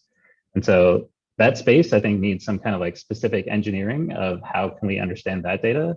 And then again, the output space of like natural language strings is really large, but I think that one is maybe more tractable just because we have language models now that can generate reasonable text. Okay, thank you so much. Yeah, thanks for the questions. Anyone else right now? I have one or two more bullets, but questions are probably more interesting to do anyway. All right, I'll keep going, but oh yeah, go for it. Question. So what happens if there are some missing variables, some confounding variable that we didn't realize? So then because I'm thinking about when we human do some scientific discovery, we not only based on data we have, but we also based on the knowledge in our minds. So there could be something that, although it's not showing data, but it can be it's already in our mind and we can try to interpret that. So how does the direct data interpolation handle those missing variables? Yeah, so that's a really great question. I think the way this is framed right now, like this model has no kind of prior knowledge, and it's just kind of gonna look at the data as a human, like a very naive human would, and try to infer out a hypothesis. So sometimes this can be a good thing, like our human priors can kind of like misguide us, and we see, parts of science where like blind analysis, if you don't know what the prior is, you end up coming up with better results. What I think is more interesting is if you have a way to embed the human priors directly into this algorithm. And so, for example, one way that we like started approaching this problem was via prompt engineering. So if you have a language model that can do this input-output task, kind of like Chavi was maybe alluding to, you can try to find now a prompt that if you give it that prompt, it will produce the best kind of output, or it will produce the best description of the data. And what's cool about that setup, and I think a lot of natural language setups, is you can add human knowledge into that prompt by like asking a question and then having the like prompt like fill in your question or something like that. So you can say, I know this is a mathematical function. It relates the two input variables to the output variable because. And you can add more text the more knowledge you have, or you can be like, I know that this is a quadratic function or something like that. And I think that kind of possibility is really exciting, where it's like, how can we use the human prior knowledge to like guide this process and come up with algorithms that allow the human knowledge to be embedded. That being said, like, the actual causal inference problem of like, there's a data that there's some confounder that you didn't collect, you don't know what it is. Like, I don't think this will ever solve that kind of problem. Like, that's still the fundamental problem of causal inference. Like, you have to know what you're adjusting for and what you're missing. Great, looking forward to it. Yeah. So really cool questions. I think we started at 8:15, so maybe just a couple more minutes. I'll spin up. Basically, this is related to, I think, like a ton of problems. Like this problem is kind of as old as time itself. The only main difference between this and kind of like classical things like symbolic regression or program induction is really that the output here, it has to be natural language text. Whereas, traditionally symbolic regression, things like that, you often are looking for more mathematical expressions. And in causal inference, again, like you usually aren't doing something like this general. I was mentioning, I think like there's very little work on this, and I think we're about to see a bunch of it as language models are kind of like on the cusp of being able to work on problems like this. So a couple of papers, this D3 paper is quite nice. It's a paper from Berkeley where they just fine-tune a language model directly to do tasks like this. So given two distributions of text, they have a paper called Describing Distributional Differences, where they just have GPT-3 take in both of them, do like some clever processing, and then just predict directly a string that tells you the difference between the two. And I think, it doesn't work that well right now, but if you could get it to work, it kind of in full generality can solve a ton of different interesting problems. And then this iPrompt paper is work that I did with some collaborators at Microsoft and Cornell, where it's kind of what I was describing before. It's like a prompting approach to this. So given data, search for a prompt that explains your data set. And, it, again, like works on toy things, but not really big things. And I'm hoping, as a community, we can figure out ways to solve this problem. Really, in the grand scheme of things, I think this kind of natural language interface to your data is really like would push interpretability, not just to researchers, but like put it in the hands of a lot of scientists and medical experts, where they don't have to look at, internal activations of a model or complex visualizations. It's really, you like ask questions about your data, you get answers back, and it would really help a lot of people out. So yeah, I think that's about time. Maybe if there's like one more question, we could do that. Cool, thanks. Yeah, let's Yeah. see if there are any questions from our attendees. And I imagine that you are presenting this because you are welcoming like collaborators. Is that yeah, definitely. I mean, I think generally this is like, I would love the field to work on this more, because I think scientific ML tends to focus on, at least it got stuck in a lot of like local minima of like, let's do feature importance and stuff like that. So like, I think opening the scope of problems would be nice just as a community. And yeah, I personally work on this. So if you're interested in this, yeah, feel free to reach out. Sure, and I think that's a great message to the attendees. If someone is looking for maybe an internship at Microsoft Research, true. this could be a good opportunity to get connected. Yeah.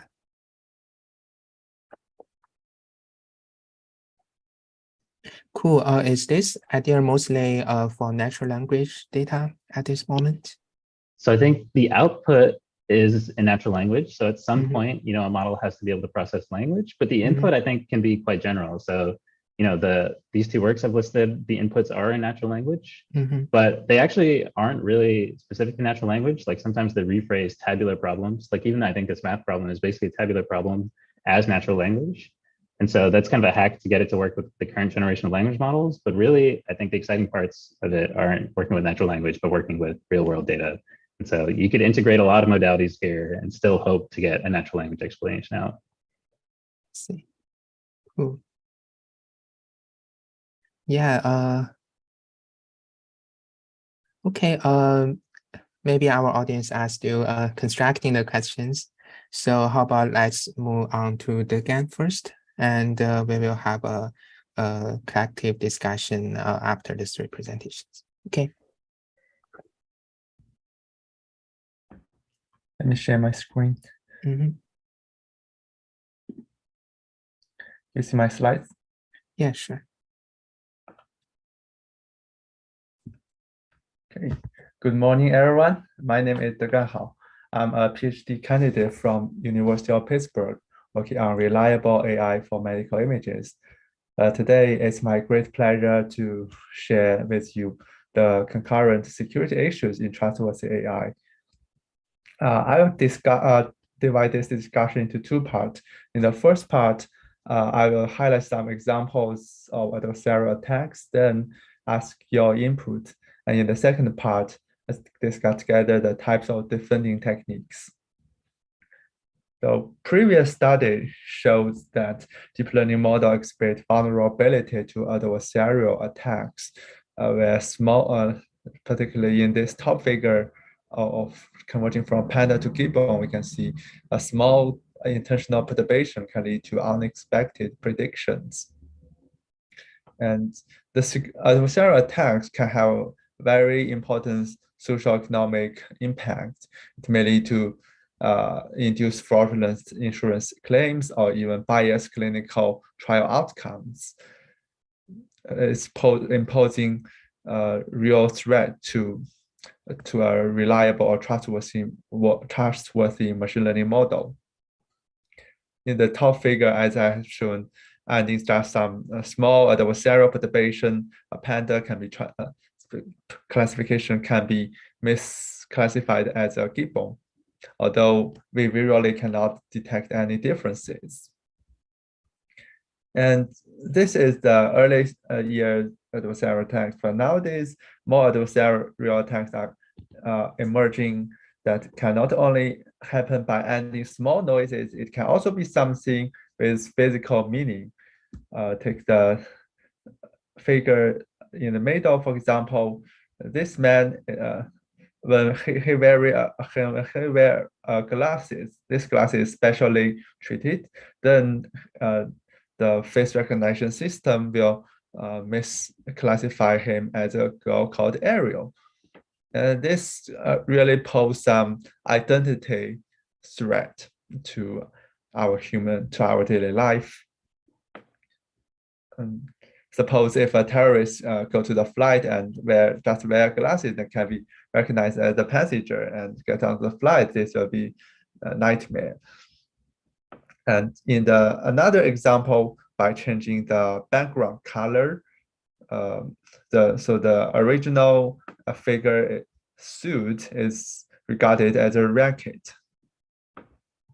So these are some physical examples, and more adversarial examples can also happen by synthesizing tumor tissues on medical images, as shown in this left figure.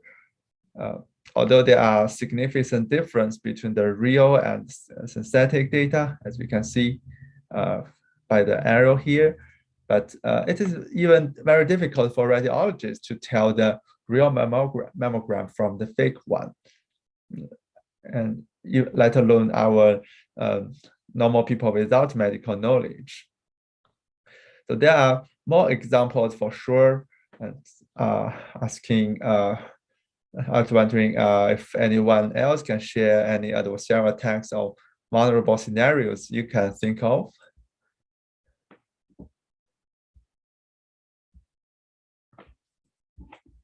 Okay, I see a QA. Oh, I see a question here actually. What's the difference between adversarial attack and GAN? Is there any relevant notion between these two? I'm a beginner in this area. Would you please recommend how to move ahead? Oh, okay. So I think GAN stands for Generative Adversarial Network. So basically, it's a generative model to create something that doesn't exist. It can be based on some real things and some noise, some particular device noise. Are you going to answer this question? No, no, no. I'm just checking it. Feel free to proceed. Yeah. Okay, great. Then for the adversarial attack, I think it's maybe a more broader domain. It's not only synthesizing something, but also to tweak the image a little bit, or even in a physical way. So it can be various ways of doing things, and so that's the difference between GAN and adversarial attack. And how to move ahead. How to move ahead. As I see, your title is MD Toro. I assume you are a physician. Am I correct? Toro. Oh, sorry, it could mean like Muhammad or something. It might be the first name. I'm sorry. Yeah. Okay, then maybe it's not limited to the medical domain. I think there are many ways to. Sorry, let me close this. There are many ways to move forward, but one maybe start with some easy cases of the application you are working with. Try to for a baseline model, then start from there. It really depends on what the application is and what kind of potential attacks it can be there. For example, there are black box attack where the model is agnostic to the attacker, and there are white box attack where the attacker might know the parameters and tweak accordingly. So it really depends on the application, what the application is, then starting from the real world scenario. I hope that answers your question.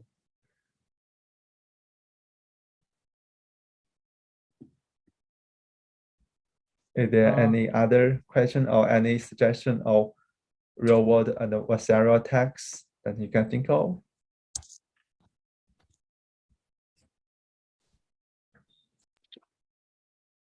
Is there a follow-up of the discussion? Paro? Yeah. Paro? Oh, sorry, Paro. I can't see Paro. Could anyone else help unmute him? Can you hear me? Yeah. Okay. I am a beginner in this sort of topic. I have a question. I find that Ian Goodfellow, who is the founder of GAN, he started his research work by doing some analysis on this sort of adversarial attacks. His initial papers were like explaining and harnessing about neural networks, and then some sort of FGSM attack. He also worked in that attack. So how did he get the idea of GAN from that adversarial attack? Because I think the generative network and the discriminator network has some relevant to the adversarial attack. Am I right? Yes, yes, you're correct. But since I'm not a good fellow, I don't know how. Maybe how I to can help a little bit. Yeah. So I think the relationship, like one of them is very obvious, right? They both have adversarial in its name. And then I think the more internal connection is like a minimax game. It's like basically the adversarial means like we try to maximize something and minimize other stuff given the maximized results. And so both GAN and the adversarial attack have that kind of nature. So adversarial attack basically tries to change the data to maximize the training loss, and as the result is like with some constraints, so it's like an attacked image, right? And then for GAN, it's like generating the image that maximizing the loss of your discriminator. That's that. So basically, that's I think the adversarial basically implies. So is it like some sort of adversarial attack is some sort of supervised thing, and GAN is some sort of unsupervised stuff? Adversarial attack itself is also about generating that image, generating that set of noise. Right. So adversarial attack, as the example on this slide, is about, for example, the panda example is about generating that noise at the middle and then put it back, and then it starts to fool the model. So please make me correct if I do any sort of mistake. I think adversarial attack actually produce some sort of noise so that it misclassify the original input, whereas GAN works with the noise and tries to produce that input which is similar to the another input from the data set. Is it okay? Okay, about what? Yeah. My thinking or my understanding.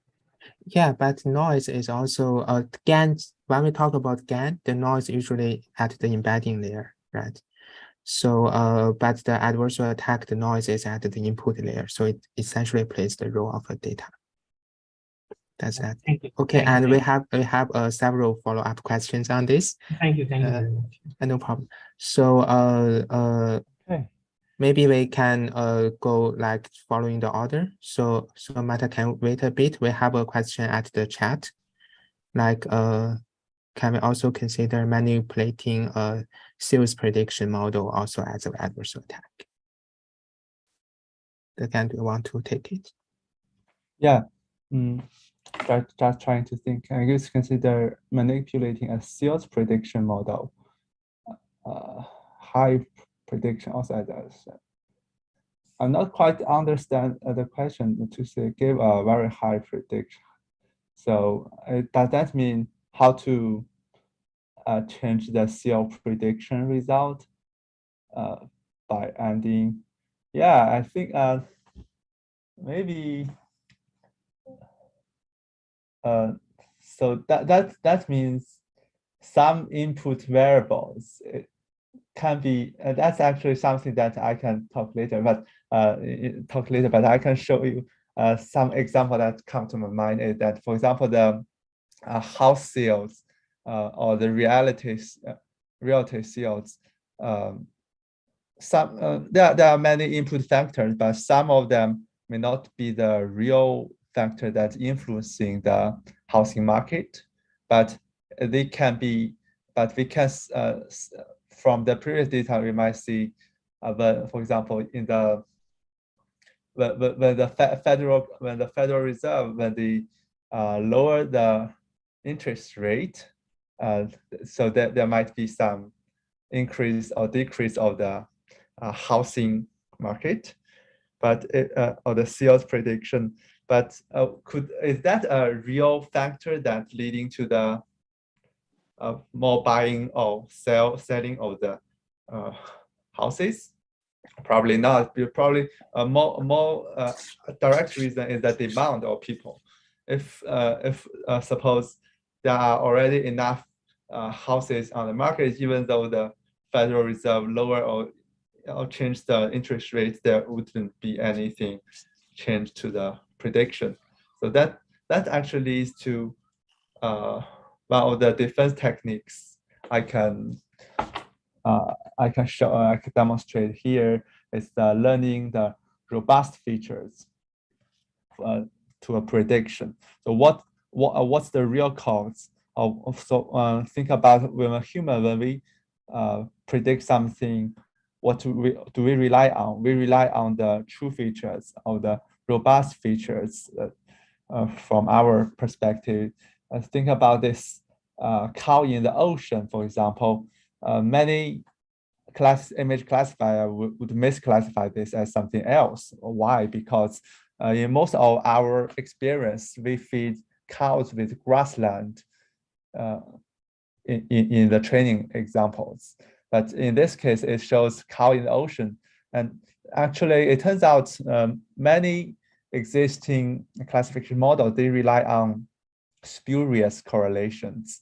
Actually, so they took the grassland or took the trees and other greenery stuff as the features of a cow, which is a spurious feature. And instead, to defend the adversarial attacks, actually we need some to learn the robust features. That's similar to the example I mentioned about the CO prediction. What's the real factor that caused the CO to be high or low? That's the people's demand. So that's some one of the defending techniques, and that also brings to the question of what existing defending adversarial attacks are. Basically, two major types: adversarial training, which is an empirical way. Sure. And there's one is the empirical way to augment the data sets to make the model more robust to stuff it hasn't met before, like this cow in the ocean example. The other way is some theoretical analysis, and that's called the certified defense, trying to provide some theoretical guarantee or some upper bound or lower bound about under how much change. For example, given a radius, and the original example is in the center, and given a radius, how large the radius is, then we can guarantee the test error is not too high or too low at a certain level. So that's the most existing solution. But nowadays, more solutions or more trustworthy solutions are, for example, the providing some evidence. That's something that I'm currently working on. This might also relate to the interpretability that Chandan was talking about. So given a medical image to do the diagnosis, we actually, when physicians or radiologists do the diagnosis, they actually not only, you want to ask a question, Marta? Yeah, hi. Yeah, I have also a question, a bit in a different direction. So I'm not that much into adversarial attacks, but one question I always have regarding the field is how much research you do on the potential attackers itself. So not only how you can change an input to get the specific output, but also how much influence do you have on the attacker? Because on the one hand, like for example, the terrorist, like in the case of the terrorist, or in general, you can have sometimes just the idea, okay, I just want to crash the model, etc. I'm not very interested in a very specific output, but then you have another attacker who just wants to have another output. And if you, depending on that, you could maybe reduce the space of possible attacks, and maybe kind of look into, like, really reduce the space and then look for specific things depending on what kind of attack you might expect. So for example, a terrorist who would like to change the face, then maybe look out for specific details then. So I would like to know how much work there is in this direction, which is probably not only technical, but also from a social science perspective, etc. Yeah, I can give you a concrete example about this. Is so when in the Costco, I didn't try to for them, but I tried testing their system. I realized that when we in the auto machine, where we check out things, they not only scan the item by the barcode, they have an extra security, which is weighing the item. They link each item's barcode with the weight. If you scan something but put on something with different weight, then the system will not proceed. I guess that's something that's relevant to what you're asking, how the attacker's behavior what can influence our defending techniques. So yes, that's an example of customers' behavior, study customers' behavior, and that's a real scenario. But I'm to be honest, I don't study much about the attacker behavior. That might be a social science perspective, but willing to discuss more with you later offline. Oh, thanks. Yeah, I think that's a very extensive discussion. So maybe we can move on to Subu at this moment. Okay.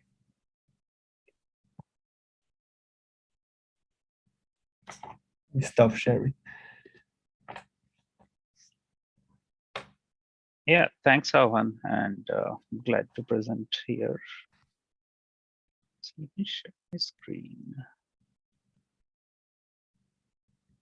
All right, so what I'm going to talk about is not that researchy, but I think it's important to think about when we are discussing future of trustworthy machine learning. And there are multiple parts of trustworthy machine learning as the field evolves, and those parts are research, practitioner, research practice, and policy.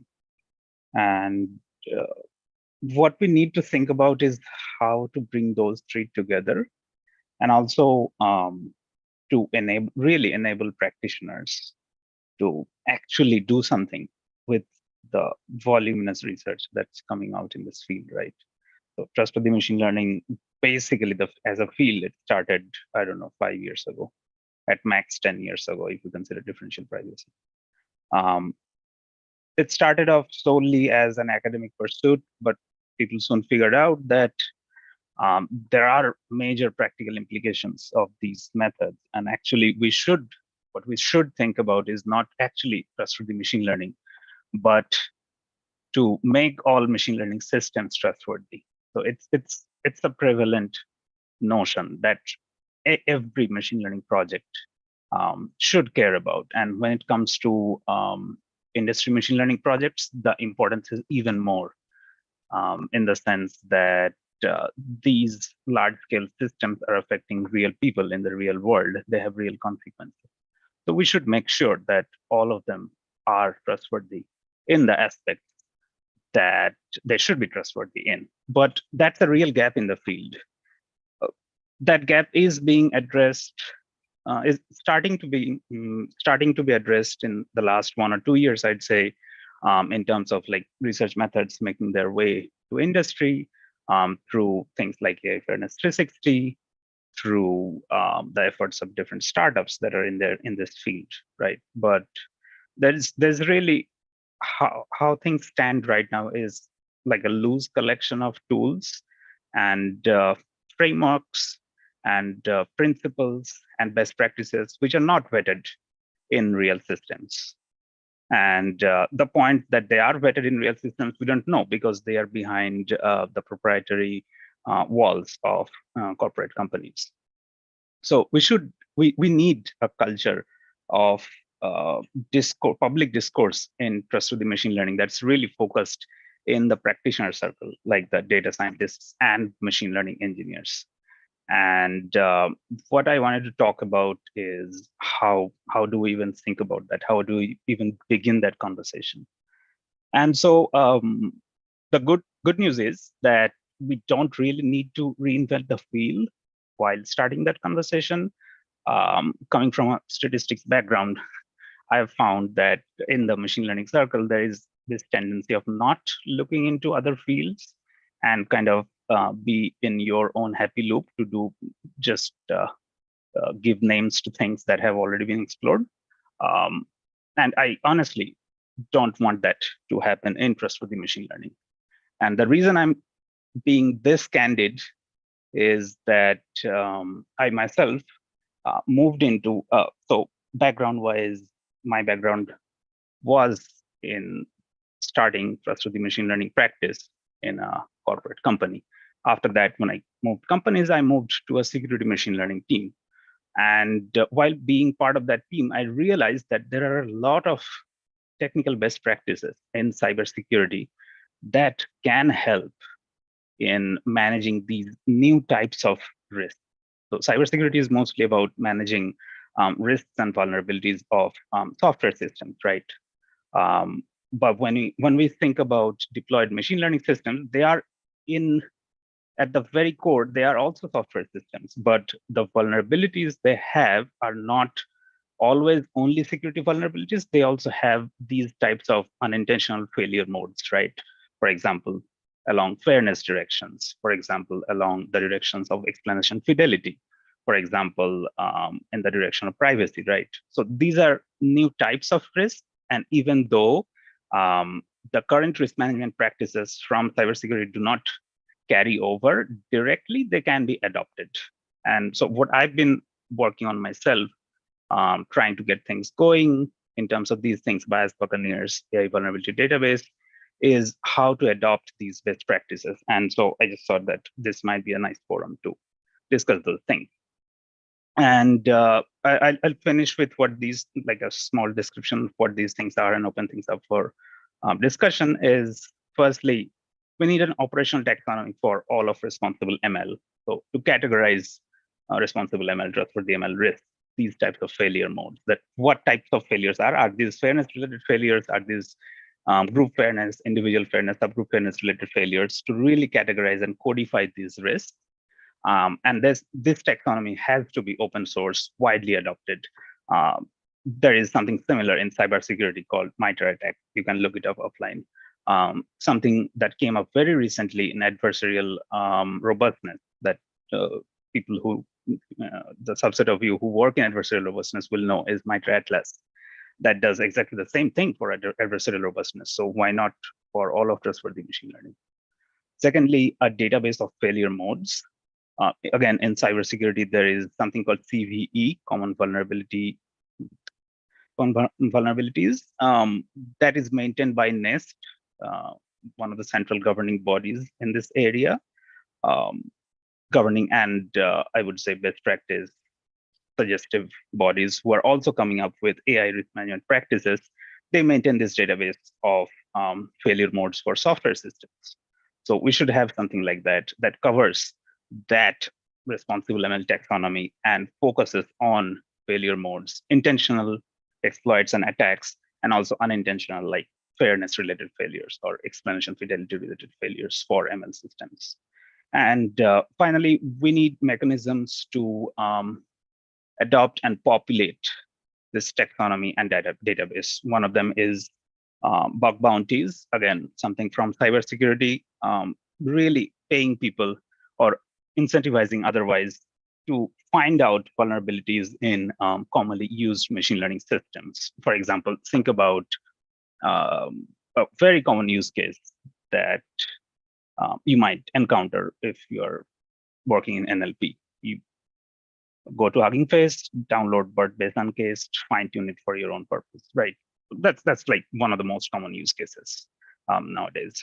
So wouldn't it be nice if you had like one list of known issues and risks of BERT-based uncased?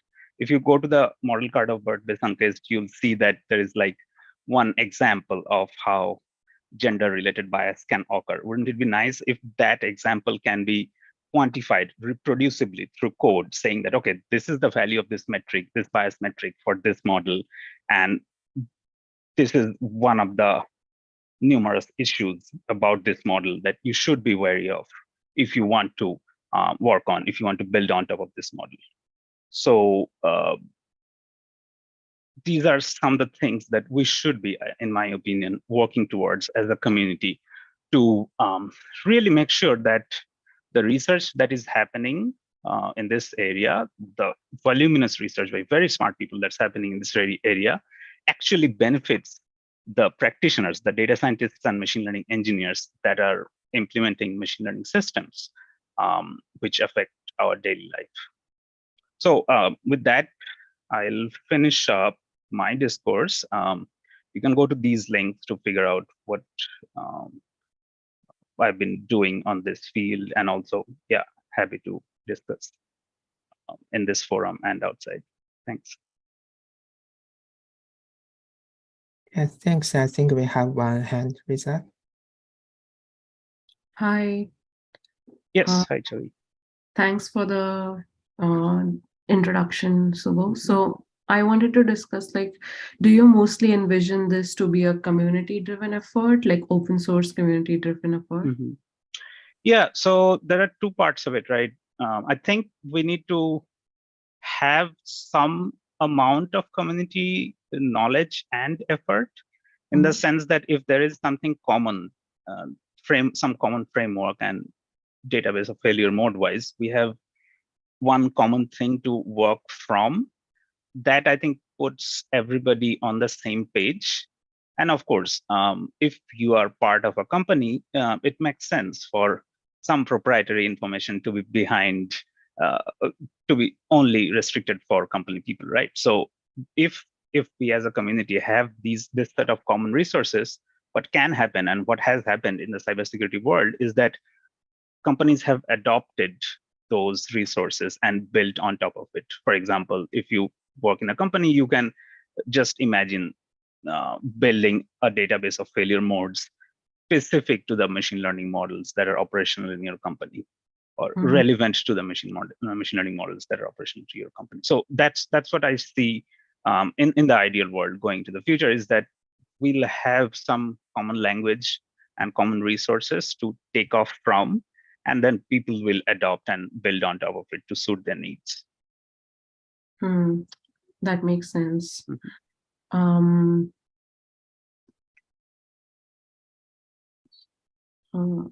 this is more than just like a GitHub repository for some trustworthy ML papers, like for some trustworthy ML papers in a particular area, because you don't necessarily need to do like research. Maybe you are working with the model and you found some. Yeah, totally. Yeah. So the idea is to really distill down the research that you have in certain structured fields. For example, there have been bias analysis of BERT-based uncased, right? So if you each of those papers can probably be distilled down to one or more structured pieces of documents, right? That, okay, this is the model, this is the metric in which it was evaluated, what is the metric value, and this is the GitHub repo to reproduce the results. That's it.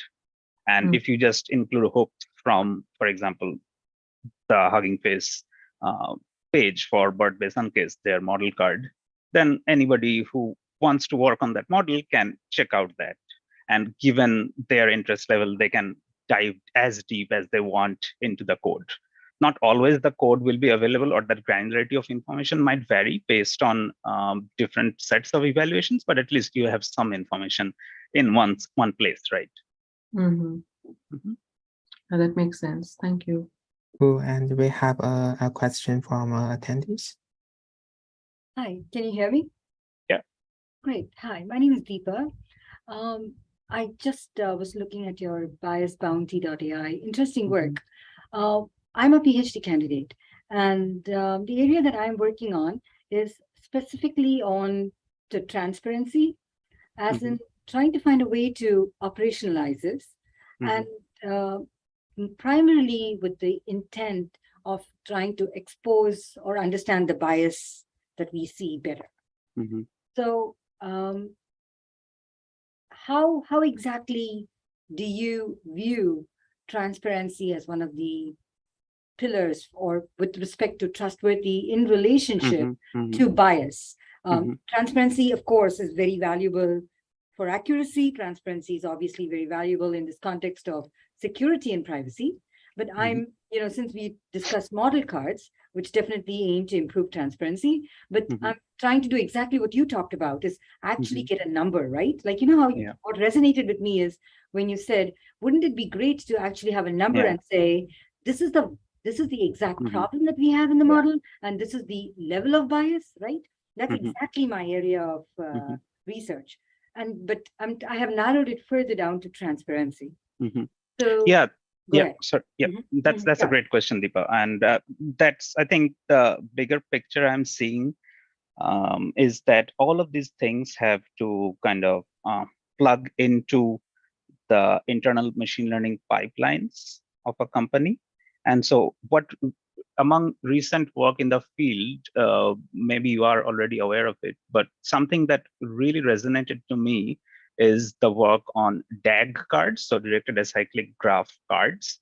And the high level idea is to have a abstraction of a machine learning pipeline in terms of a DAG, directed acyclic graph. DAG, you said? Yeah. Okay, so basically different nodes, data, model, evaluation, and they're connected. And these nodes, if you imagine this as a visualization, if you click on one node, like information about that node pops up. So within this DAG card, you can imagine that data sheets can be part of the data node, right? Model cards can be part of the model node. And within those things, these things like a database of failure modes or a taxonomy can plug in to populate the different fields of data sheets, model cards, evaluations, events, things like that. And then you can build like an alerting system on top of those DAG cards to really make sure that machine learning models are conforming to certain values of certain metrics. They could be performance metrics, fairness metrics, or some other metrics. But that's I think something that I'm envisioning in the bigger picture of how to operationalize all of this together. Sure. And I think this field is like MLOps itself is still very much in its infancy. So this is a very exciting area to kind of really build something that is new and that is novel and operational, useful to the community. Right. So just to be sure, and I'll sign off. What you're saying and what I'm hearing you saying is go look at DAGs, right? As a way, as one of the tools where one of the tools, kind of like a framework where I could fit my transparency into. And the other piece that I'm hearing you say is that transparency as a metric is definitely a viable direction to go into, and agreed that not much has been done. Did I get this right?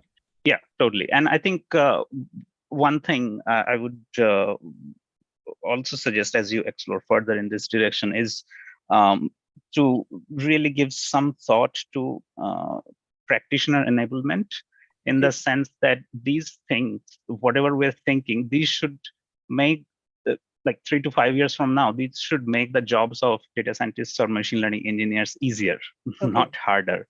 So for example, in fintech, transparency the notions of transparency are there, but they're like very rudimentary notions. They're like 200 to 300 page documents that are written for each model that is deployed in production, right, just for the sake of model risk management and transparency. So right, that's not viable in this right, situation. So we have to right, come up with something new and right, more operational. So that's right, the right. challenge, totally.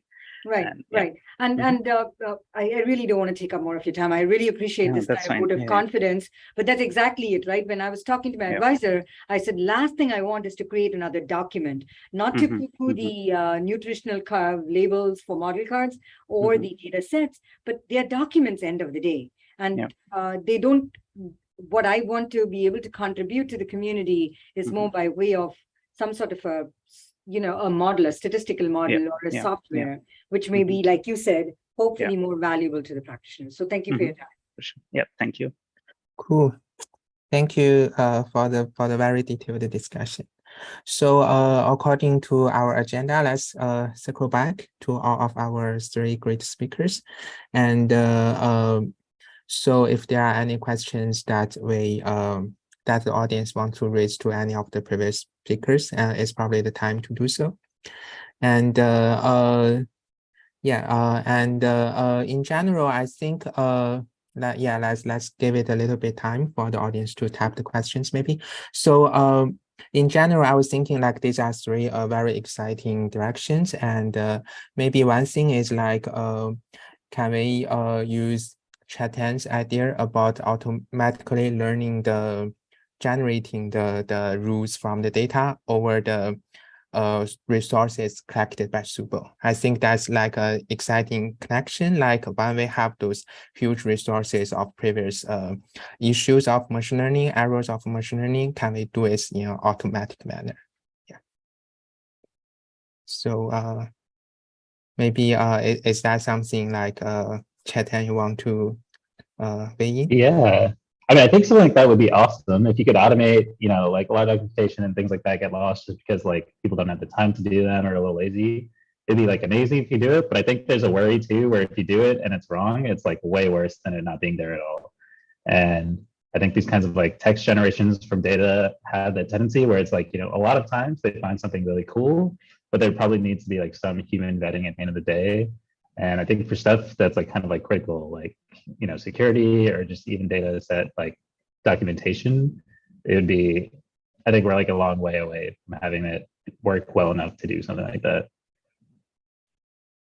Cool. So what I heard is like probably it will still take quite a while before we can work on such complicated structure of data. Yeah, shall we? Yeah. Oh, sorry.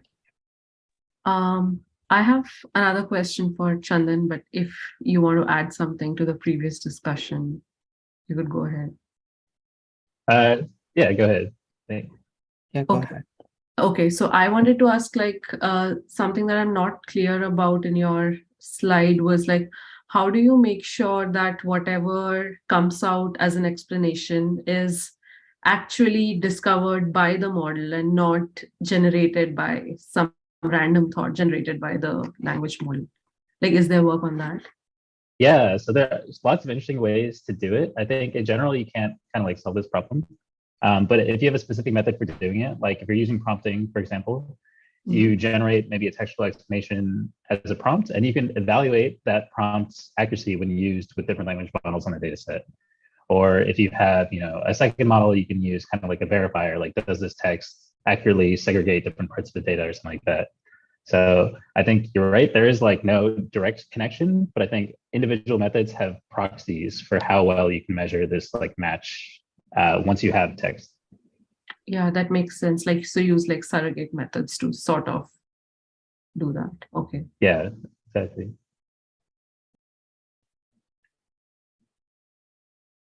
Cool, thanks. Yeah, I think it's about the time. So yeah, I think it's about time. And if we don't have more questions, maybe we can end here. So let's give a thanks again to our three great speakers, and also like hope this brainstorming session can help to refine ideas, and also I imagine these are open to collaborations, and so if the audience are interested, feel free to reach out. Yeah, thank you very much, and I think thanks. Yeah, thanks, and we will be back in 15 minutes. Okay, thank you. Yeah, see you.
Hi everyone. We'll be starting our Celebrating Young Researchers section in like 9 minutes.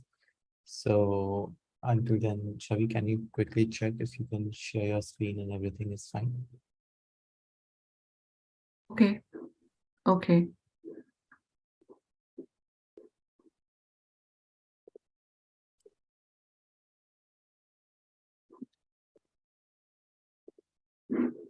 So you can see my slides. Right. Okay, cool. Now you can see my slide. Thank you.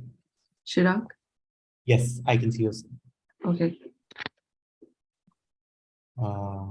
Can we, Avijit, can you check your screen Yeah. sharing?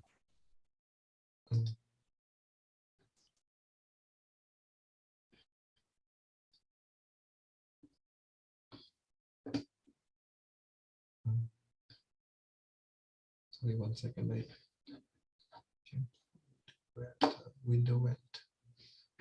Okay, it is good.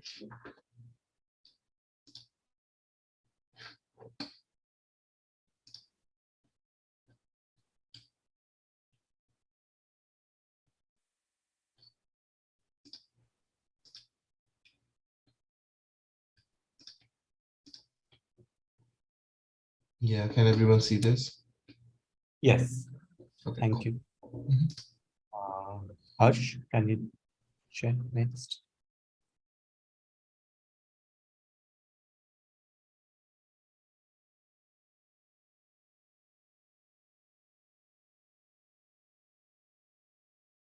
Maybe we can move to Tessa. Tessa, can you check your screen sharing?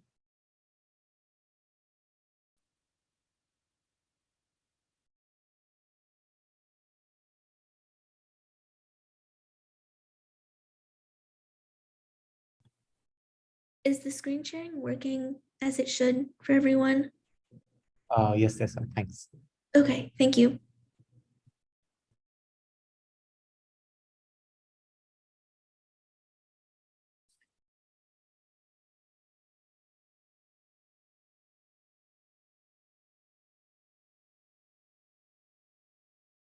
Marta, can you check next? Sure. Oh,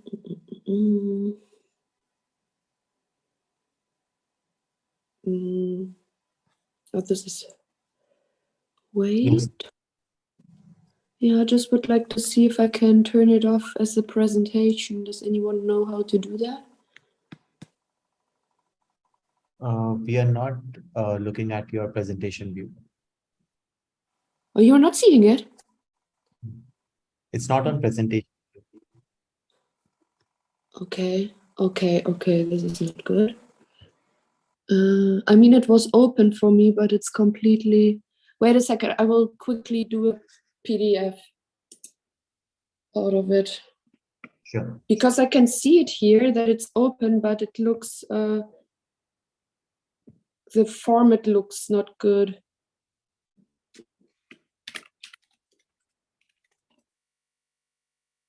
We were able to see your presentation.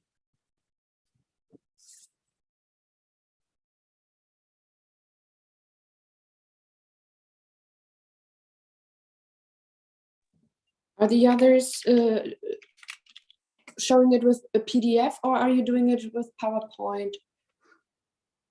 I'm doing Keynote. I was using PowerPoint. Okay, this is weird. So what are you using, Martha? Also PowerPoint, but via my tablet. Wait, I will quickly log in with my But laptop. whatever you were showing was also fine with me. Like you could just move on to the next slide. That was fine with me. Yeah, I can do that. But the problem is when you look at the slide, here, this one, the format is destroyed. Oh, I see. Yeah. Yeah, it's completely. So I will quickly try to fix it. So do a PDF, because otherwise it's just like, it's not very pretty.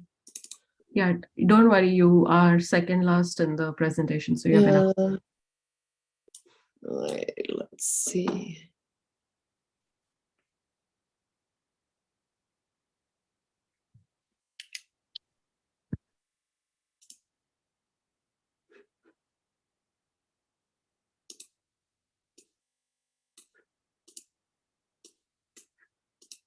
We can try the next person then first, and I will quickly try it out.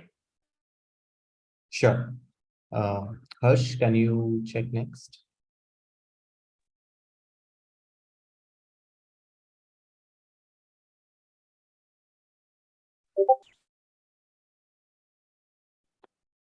We can't hear you, Harsh, if you're saying something. Can you check your screen sharing, please? Yeah, we can't hear you.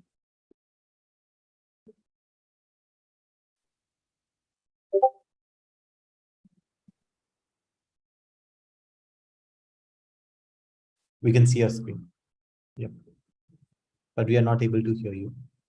Yeah, so he's texting in the chat that are we not able to hear him?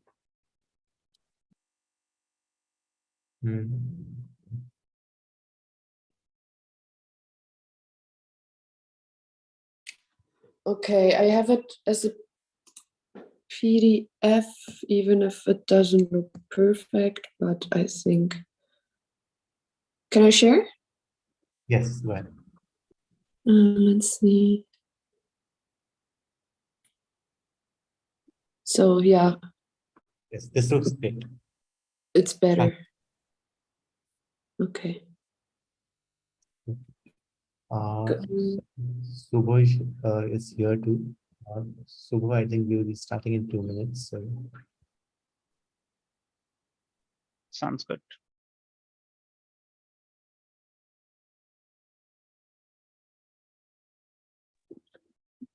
I think Harsh is a bit stuck. I think he's still trying to say something because he's not on mute, but we can't hear him.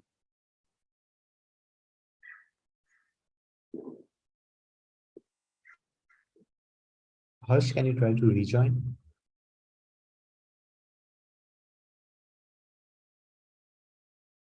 Sure.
Subho, you can start.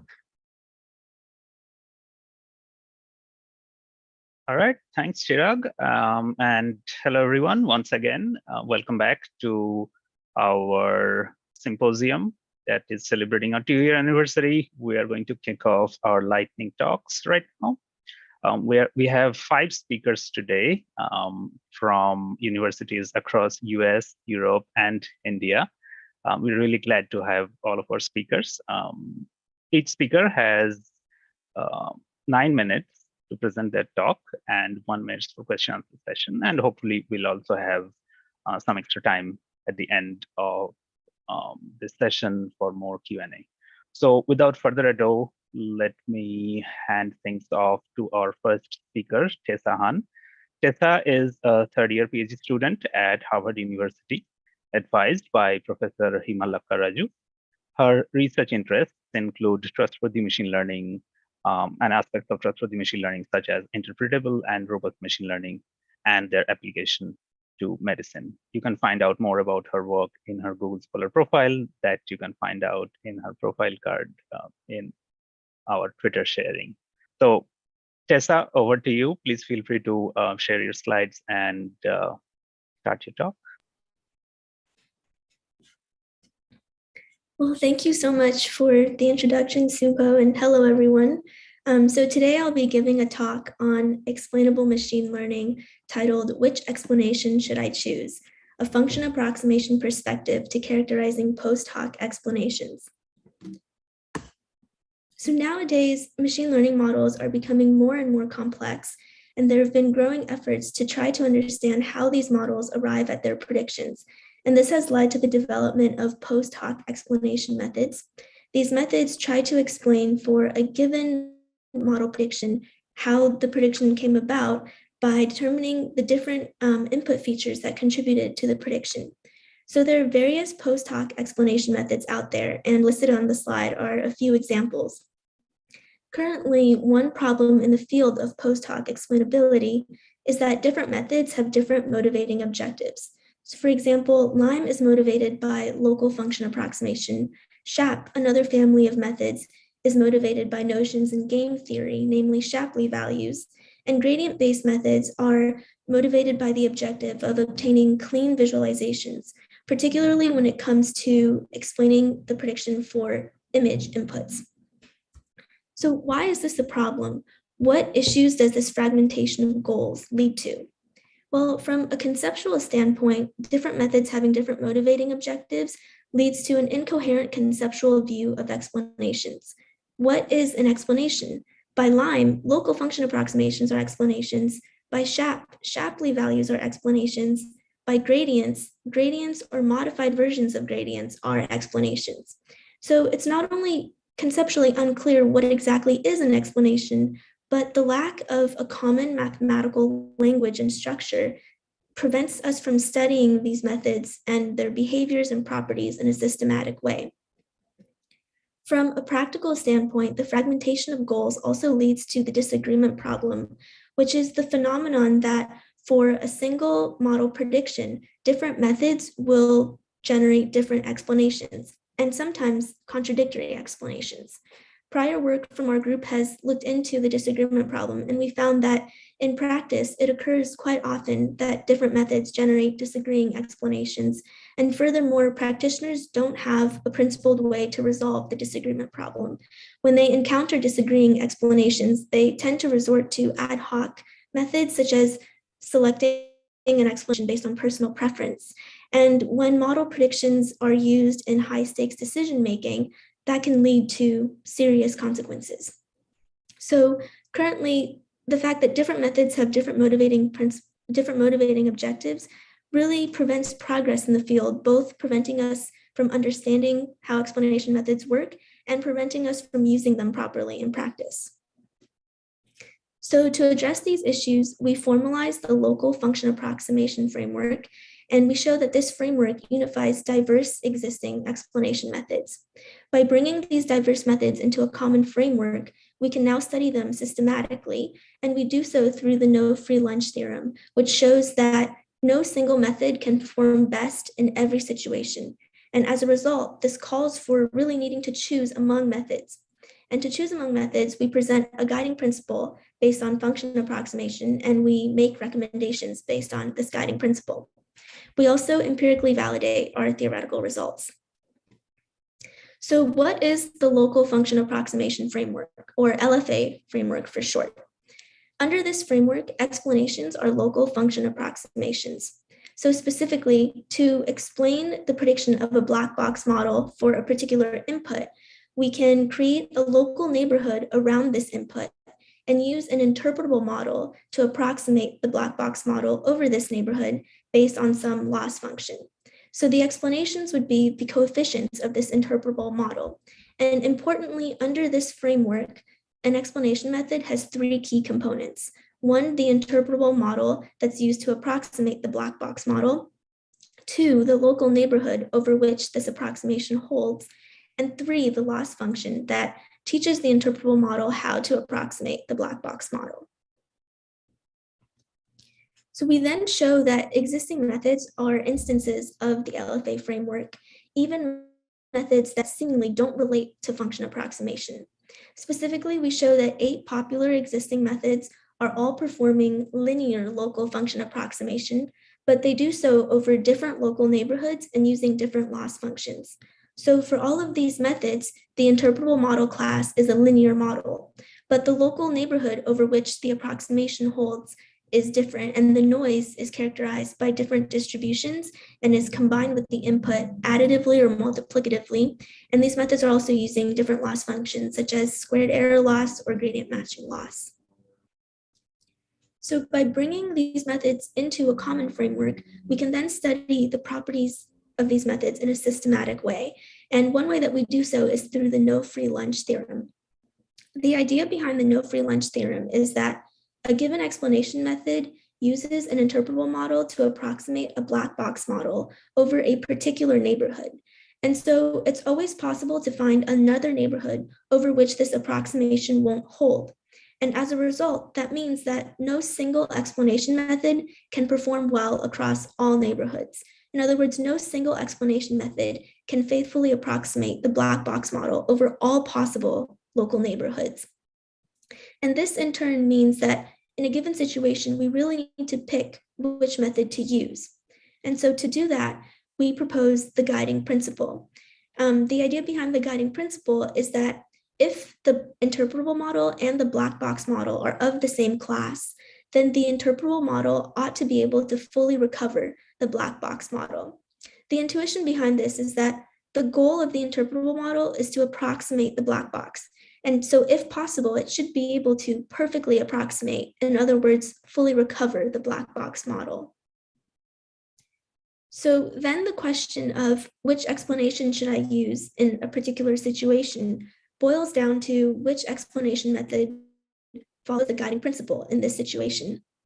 When the input domain is binary, binary noise methods follow the guiding principle. And when the input domain is continuous, additive continuous noise methods or modified versions of multiplicative continuous noise methods satisfy the guiding principle. And so we make recommendations accordingly. When the input domain is discrete, discrete noise methods satisfy the guiding principle, but no such method exists. And so in this situation, we recommend using the LFA framework to design a new method, specifying an appropriate discrete noise distribution. So how do we do that? How do we use the LFA framework to design a new method? Well, to do so, all that's needed is to specify the interpretable model class, the neighborhood distribution, and the loss function. And specifying these 3 components completely specifies a new explanation method, and this method would be tailored to the situation at hand. So then we also conduct empirical validation of our theoretical results. And here I'll just highlight one of our experiments. This experiment is to empirically illustrate the no free lunch theorem.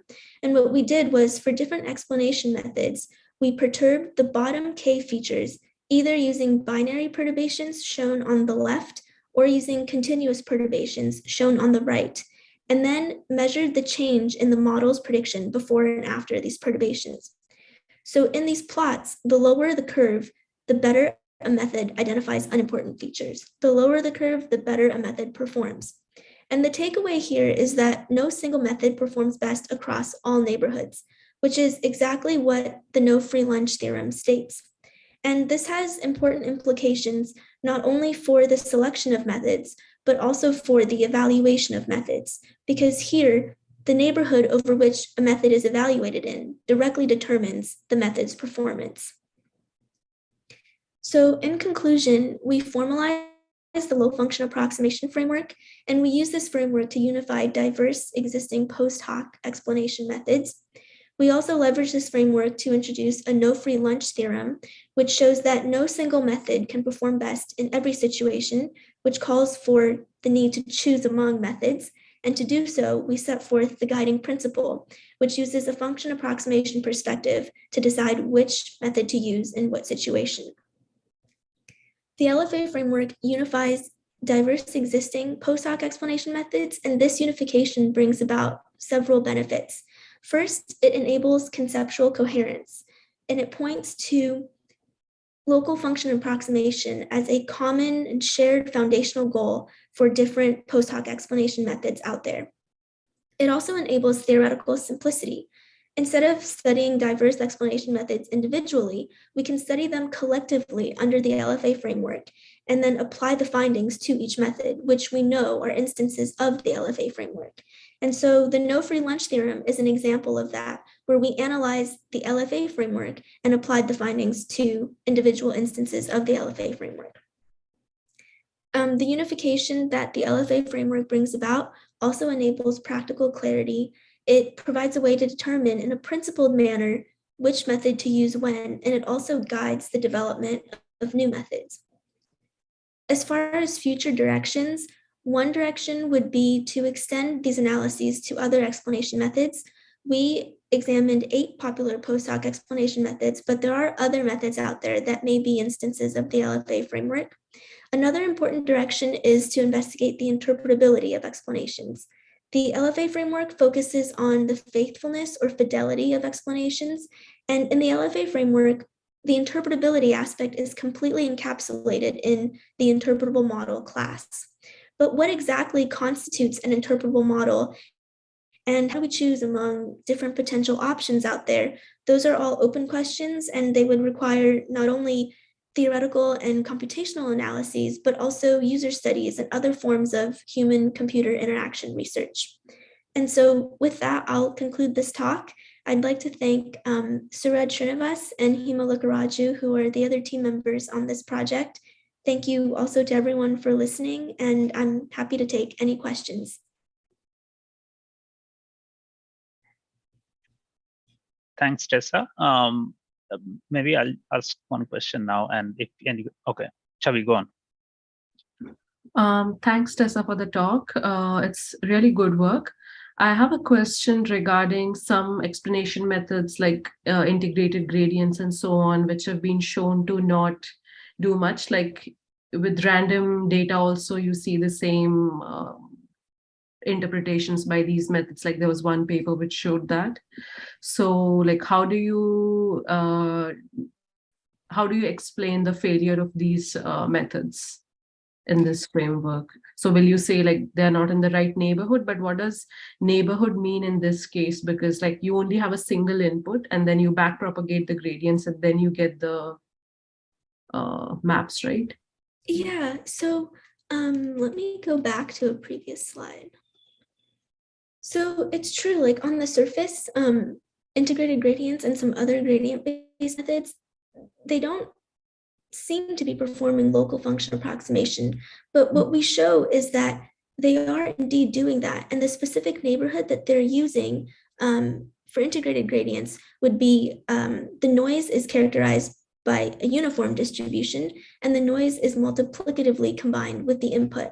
So while the original formulation of integrated gradients doesn't seem to be performing local function approximation, we show that it is so in a particular, using a particular loss function.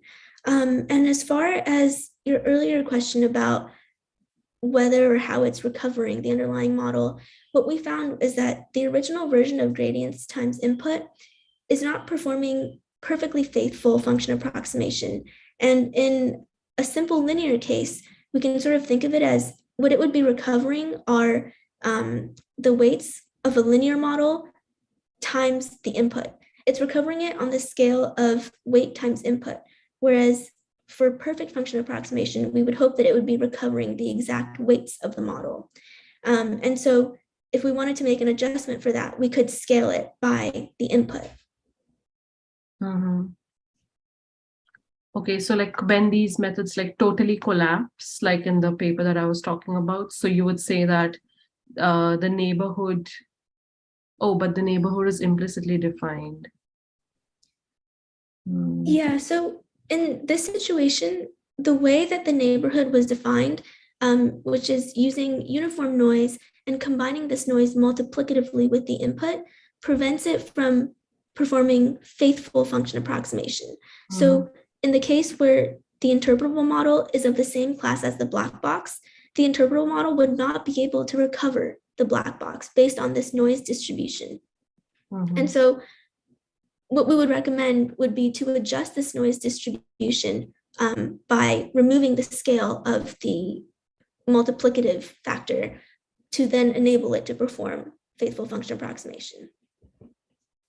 And so, I guess the long story short of it is, in the local neighborhood that it's using, the interpretable model can't recover the black box model, even when they're of the same class and when it should be able to do so.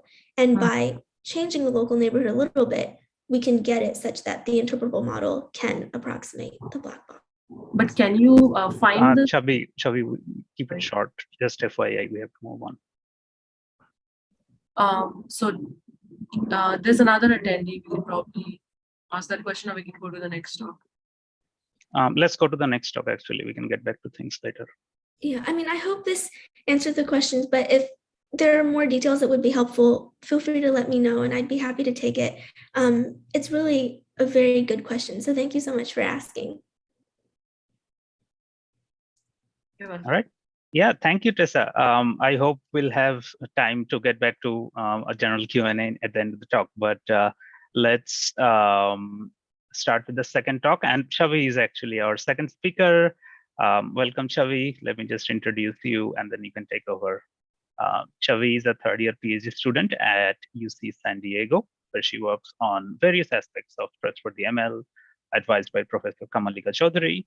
Her research spans auditing explainability and robustness in ML models. Before coming to UCSD, she received a master's in CS from Courant Institute in Mathematical Sciences, NYU, where she was advised by Dr. Leon Botu and Dr. Nargis Razavian.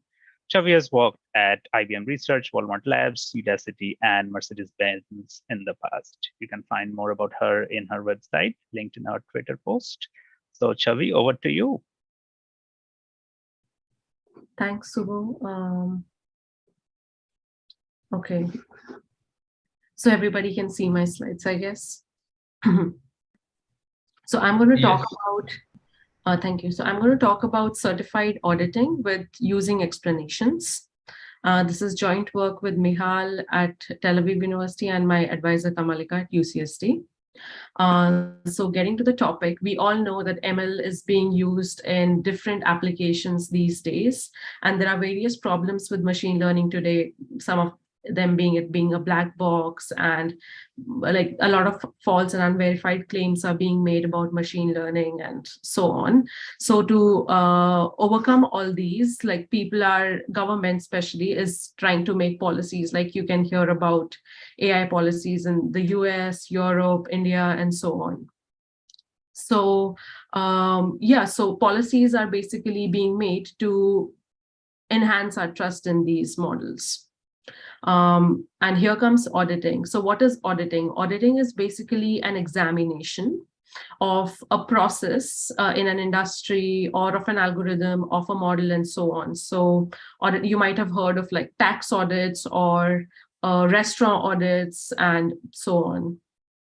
And auditing is mainly done to check for compliance with norms and policies. And auditing, so basically it's a third-party examination of some process or some model, etc., for compliance. So what's the issue? Like, so you have an auditor, but can you trust this auditor? So suppose you have a restaurant, and as an auditor, I say that you don't comply to some safety norms. So like you can ask the auditor a question back, like, why do you say so? Can you give me proof of why my restaurant is not good? So the same situation applies to when we audit ML models. So how do you trust the ML model auditor? And this needs some formalism and some certifications. So we propose a framework and some guarantees to enhance trust in this auditor. So first I'll begin with the framework and I'll introduce the entities of an audit. So the first entity is the model that you're going to audit, right? The second entity is the auditing property, which is what do you want to audit the model for? Is it going to be fairness, or is it going to be robustness, for privacy? What is it that you're going to audit for? Then the third entity is the data scientist, which creates the model. And this data scientist has white box access, has complete access to the model. And the data scientist, we assume for some part of our work that is the data scientist is truthful. And the last entity of the auditing is auditor. So auditor audits the model H bar for some auditing property. And auditor does not have direct access to the model. So auditor cannot see what is this H bar, but it can query points through the data scientist. Like it can send queries to this model and get results back. So this is the framework. Now I'll define, like, how do you define this auditing property? So auditing property in our framework is defined using a score function. This score function S, it goes from a hypothesis class, which can be linear classifiers, neural networks, and so on. And the range is 0 to 1. So this auditing property encapsulates so the score function encapsulates how much the auditing property is followed by the model. So if the auditing property is privacy, then S will say how much private is the model. And the exact form of S depends based on the auditing property. So now we will come up with a guarantee and define what we call a good auditor. So if the auditor follows this guarantee, then we call it a good auditor. So the auditor's response at the end of the auditing process is going to be yes or no. And this is the guarantee that we are mainly concerned about. So this is a guarantee. People can come up with different guarantees. So this is based on epsilon delta definition. And it's as follows. So we say that an auditor is epsilon delta auditor if the two conditions hold.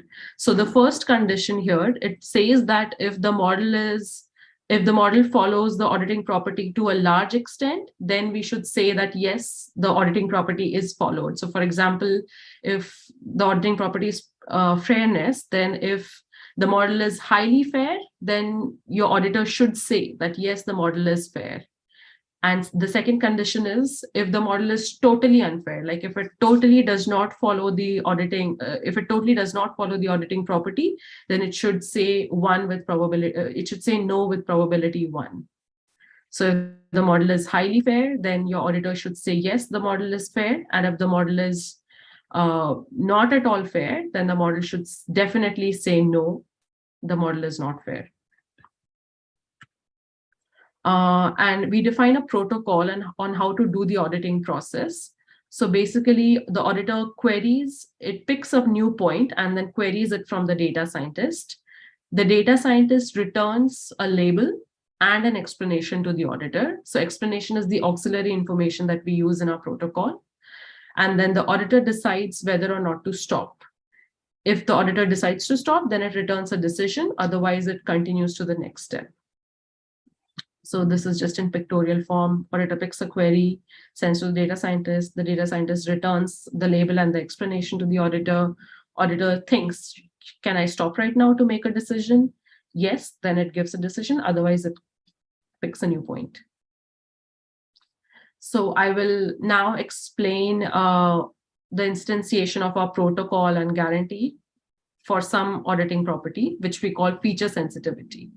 So feature sensitivity is whether or not a feature is being used to make a prediction, right? So is the prediction sensitive to the feature?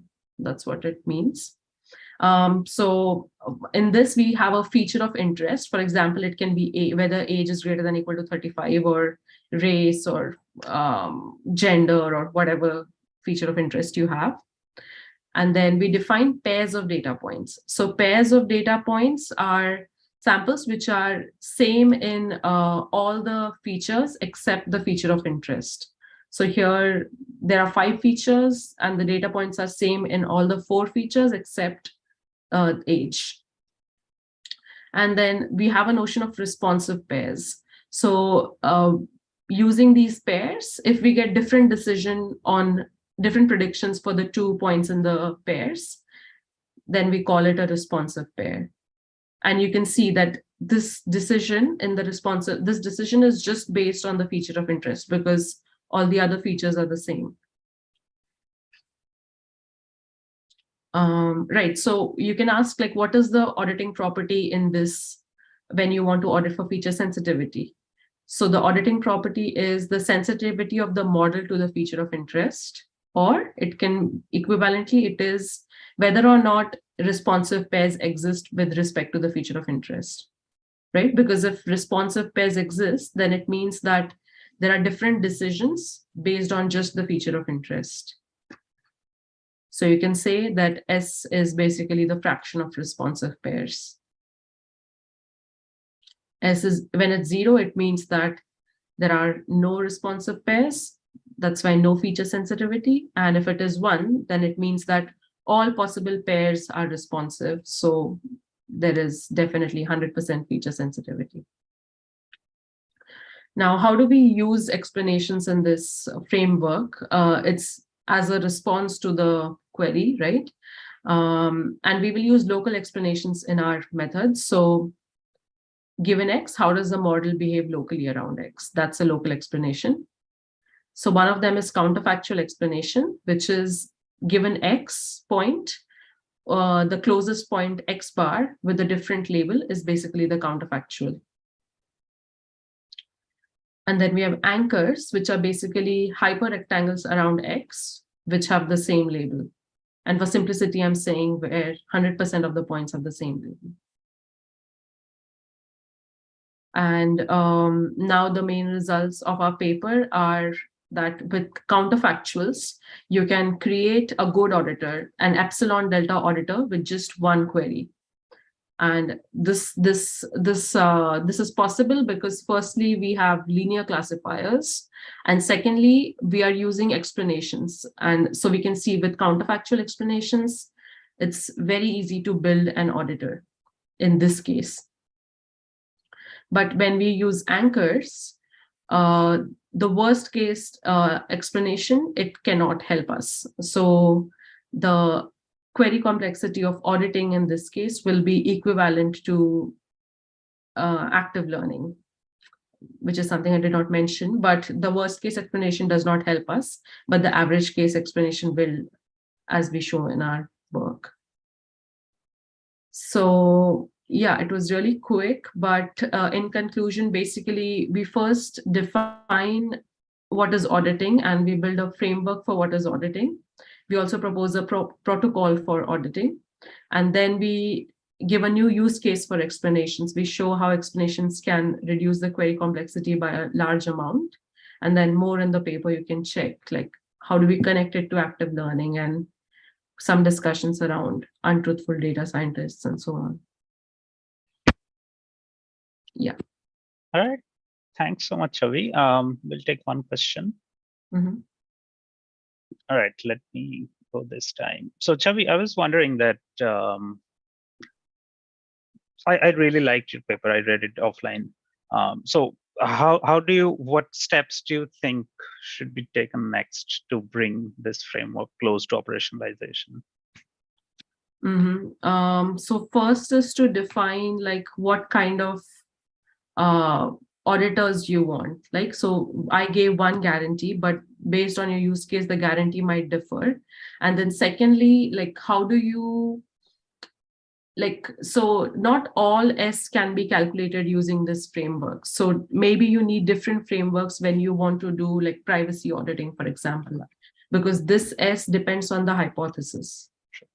And privacy depends on the algorithm, not on the hypothesis. Mm-hmm. So maybe that. And third is obviously like how to reduce the query complexity, because otherwise it's of no good use. Okay. Yeah. Okay. Yeah. Thanks so much, Chavi. This is really interesting paper. I really enjoyed reading it. So we'll move on to our third speaker, Avijit Ghosh. Avijit, great to have you with us. Avijit is a fourth-year PhD student at Northeastern University, advised by Dr. Christo Wilson, where he studies fair and responsible ML, especially the technical challenges of applying such research on real-world problems.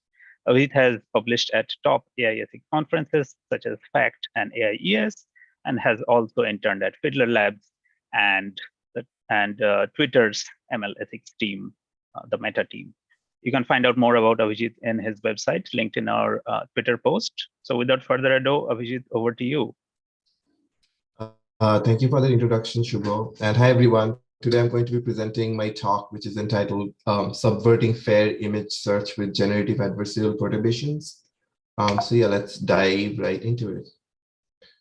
So what does fairness in image search mean? So on the left, we have an image search result from 2015, where somebody searched for the term or the query professor style. And all the results shown on the screen basically show middle-aged white men in tweed jackets, which is obviously reinforcing a stereotype about what and how professors should look like. While on the other hand, the same search result or the same search performed in 2022 shows a more diverse set of search results in terms of age, skin tone, and gender. So ideally, a real-world image search system not only has to crawl images from all over the internet, but also has to show it in a way that does not reinforce negative stereotypes. However, most of these search engines use machine learning models to do that. And it has been shown recently that machine learning models can be induced to be differently behaving for different races or different subgroups. So on the screen is an example of an adversarial attack where a model that was trained to predict someone's age was, the model was fooled by adding the same noise to two different images. So the image of the Black woman, after adding the noise, was mispredicted to be a 60-year-old woman, which is wrong, but it had no effect on the image of the white man. So the question that we asked when we were going into this paper is, if there was a search engine which was crawling images from all over the internet, could the underlying fairness mechanism of, so say there's a fair search engine, could the underlying fairness mechanism be fooled by using this adversarial information? And so, yeah, let's find out. So this is sort of what we do in terms of the threat model. So on the left, we see some example search results from an image search engine for the query tennis player. The search results show both men and women and dark and light-skinned people. This is what happens in the hypothetical image search system that we have constructed.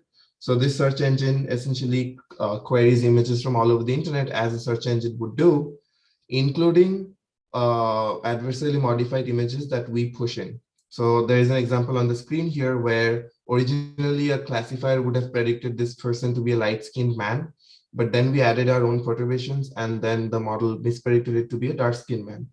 So adversarially modified images like this can be put all over the internet also and would be carried or would be scraped by the search engine and it would be added in the corpus, following which when someone performs a query, so this is what happens when someone performs a query.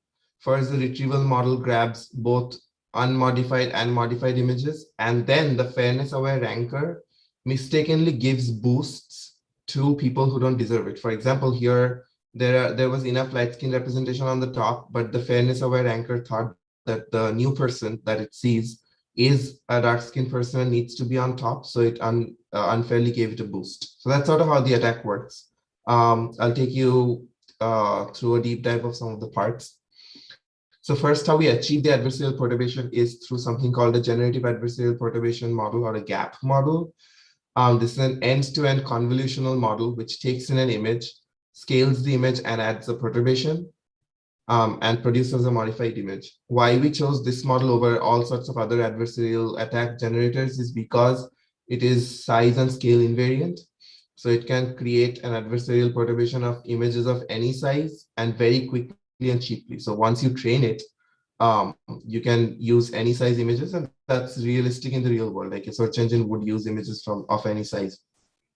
The GAP obviously has to be trained to fool a particular pre-trained model. So in this, we train it to fool two different pre-trained race and gender classifiers. So there is something called deepface that is developed by Facebook, which infers race and gender from people's faces. Also another model, trained model called Fairface, which is freely available on GitHub. It was like an ECCV paper, sorry, WACV paper, which also does the same thing, but it's supposed to be fairer. Anyway, we trained our attacks to fool both of these models. In terms of the actual search engine model itself, we use two different fair ranking models. First, we use a published model by LinkedIn that does use protected race and gender labels. So when it re-ranks people, it needs to know what the race and gender of the person is. So it requires labels. The second one we use is another published model by Shopify, which does not require labels, but all it does is it takes the latent vectors of the images and uses a clustering algorithm to essentially diversify the search results. So this is the second type of algorithm, does not use labels. So we wanted to see whether both kinds of algorithms would be fooled by an attack. So to re-highlight why this is a realistic threat model, I will talk about what the adversary can actually do or what they know.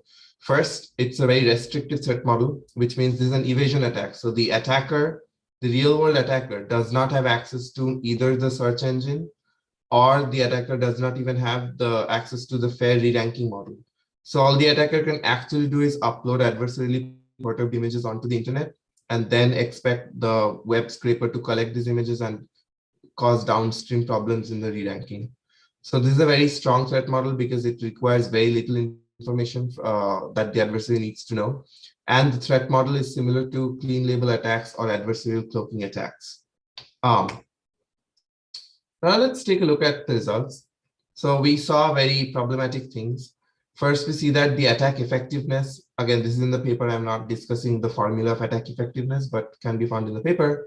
We observe that the attack effectiveness is similar across both things. Like even when the model was trained to fool deepface, it ended up fooling fairface and vice versa. So it's a very transferable attack.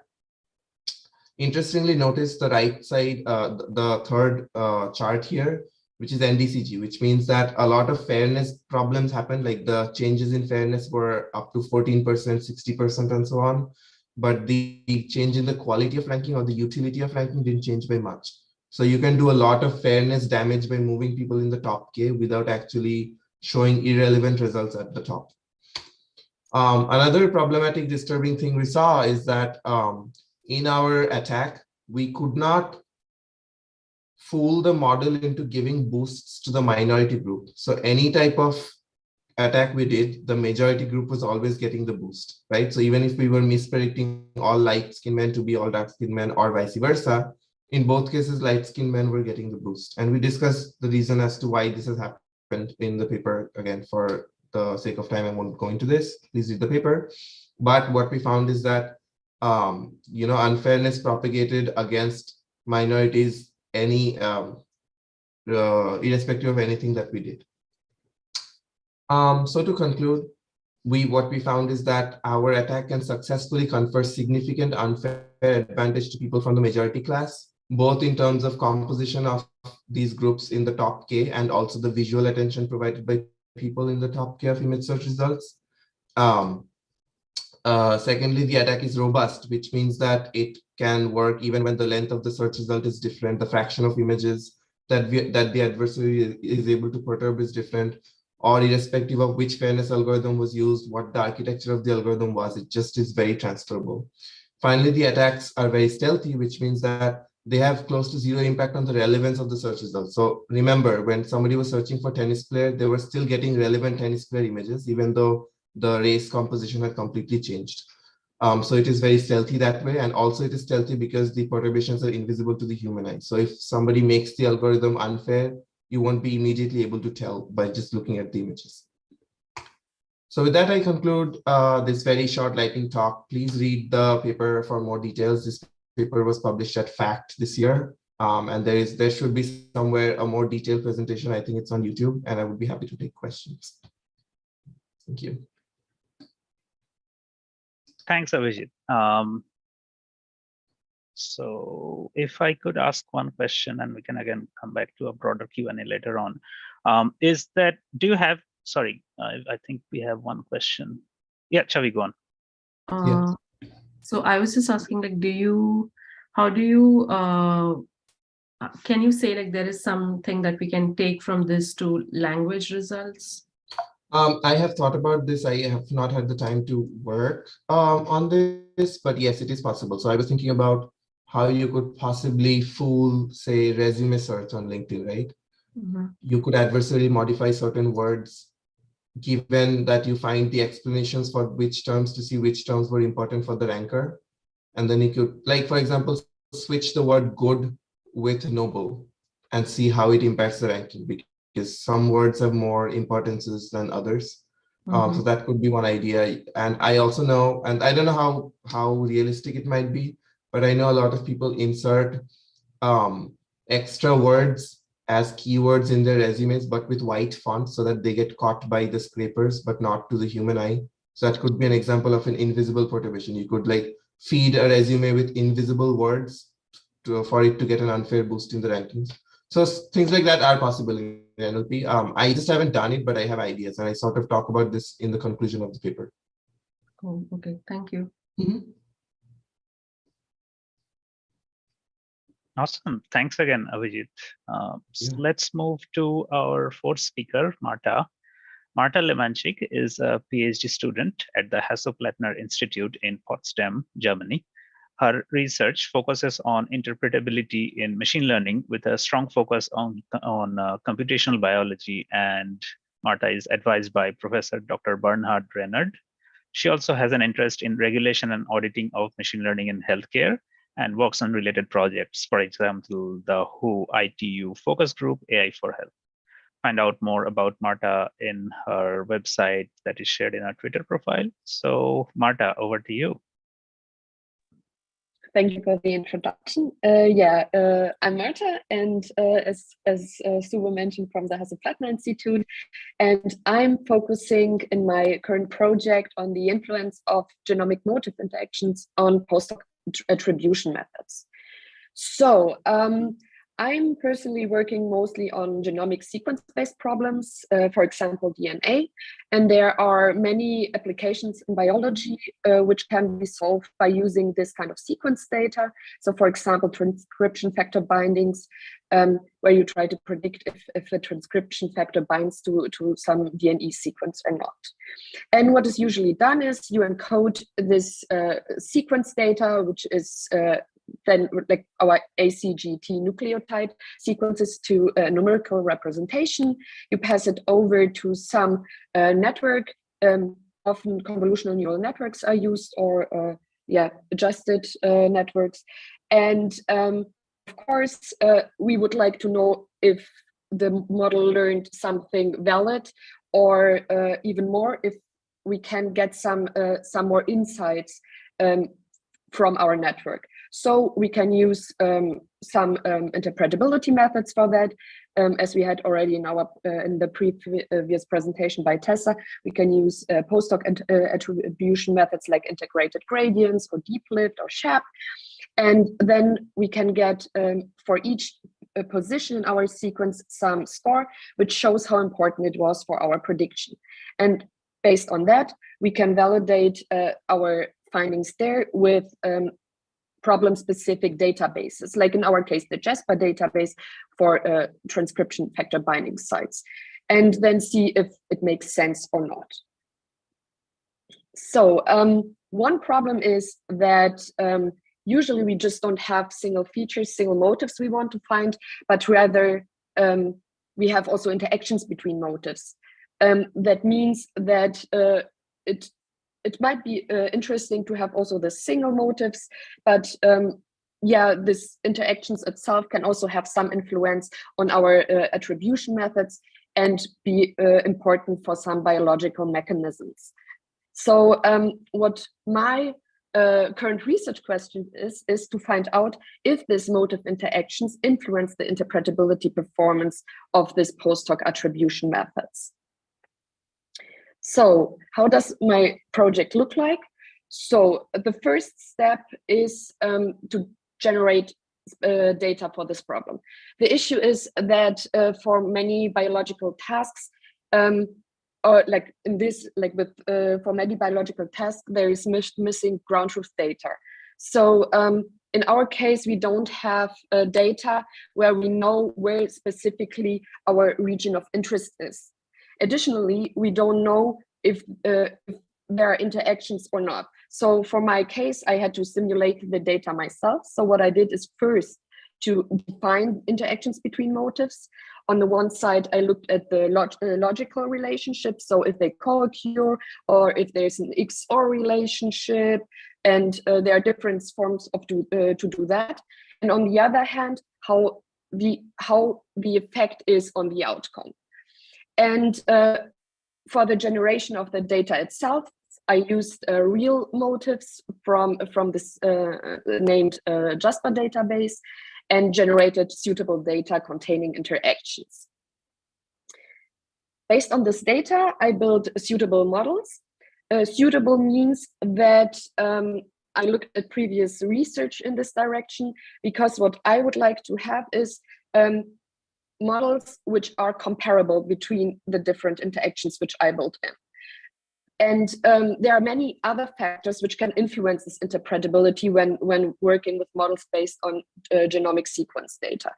So for example, if motifs are learned distributively between filters or even different layers, this can already influence our interpretability. So we cannot really compare how the interaction itself really influences the interpretability, because in this case we are interested in this higher level features, in this case the motifs, and and not the single nucleotide positions. And so I reduced these factors, for example this distributive learning, by adjusting the architecture based on on previous research, and then I interpreted the models with different postdoc methods, for example, integrated gradients or SHAP, and compared the models with or without interactions. So regarding my results, so what I did is I made different tasks where these interactions can appear. So on the one hand, I looked at the effects on the outcome. So on the one hand, we can have main effects from motifs. This means that these motifs individually contribute to some specific outcome. In this case, we just have an additive relationship between motifs. And this is like the most easiest case, because in this case, we don't have an interaction, but each single motif contributes individually to the outcome. On the other hand, we can also have some kind of enhancement where, for example, there is some additional constant term or something in this direction, which contributes additionally to the outcome, additionally to the main effects we have. So there we have kind of an interaction, which is based on some kind of co-occurrence between the motifs. And of course, we can also have different nonlinear interactions between motifs, which can, be, for example, depending on the number of motifs we have. And on the other hand, we have also a problem where we have negative data, where the influence on the interpretability can come from different negative data, because this is also a common problem in biology, depending on how much, what kind of negative data you have. For example, multiple subpopulations or subsequences from your positive class. This can also influence your predictive and also interpretability performance. And what we could show is that interactions definitely influence the interpretability, and we'd like to, in future work, to dig deeper where this exactly comes from. And I have currently a paper in preparation, and we'll share it soon. So if you want to have more information on that, you can either contact me, for example, how I generated the data and how these interactions can look like, or wait until I publish or create, I'm ready with my preprint.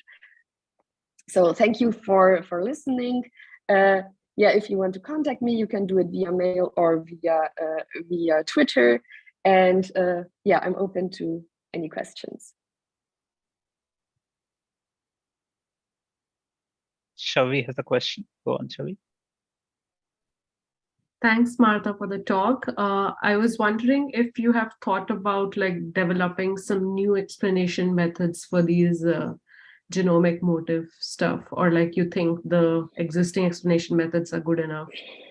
Yeah, so the thing is, there is quite a lot of work using post-hoc attribution methods for specific this applications. And this interaction detection problem is quite known, but it would be nice to find some kind of method for that. But since we have this large deep learning models, it's first, it's very difficult to find out where our features are learned, because we don't have features in the sense of like, which are our input features. So there are already methods which can kind of detect interactions, for example, integrated hashings, maybe you heard of it.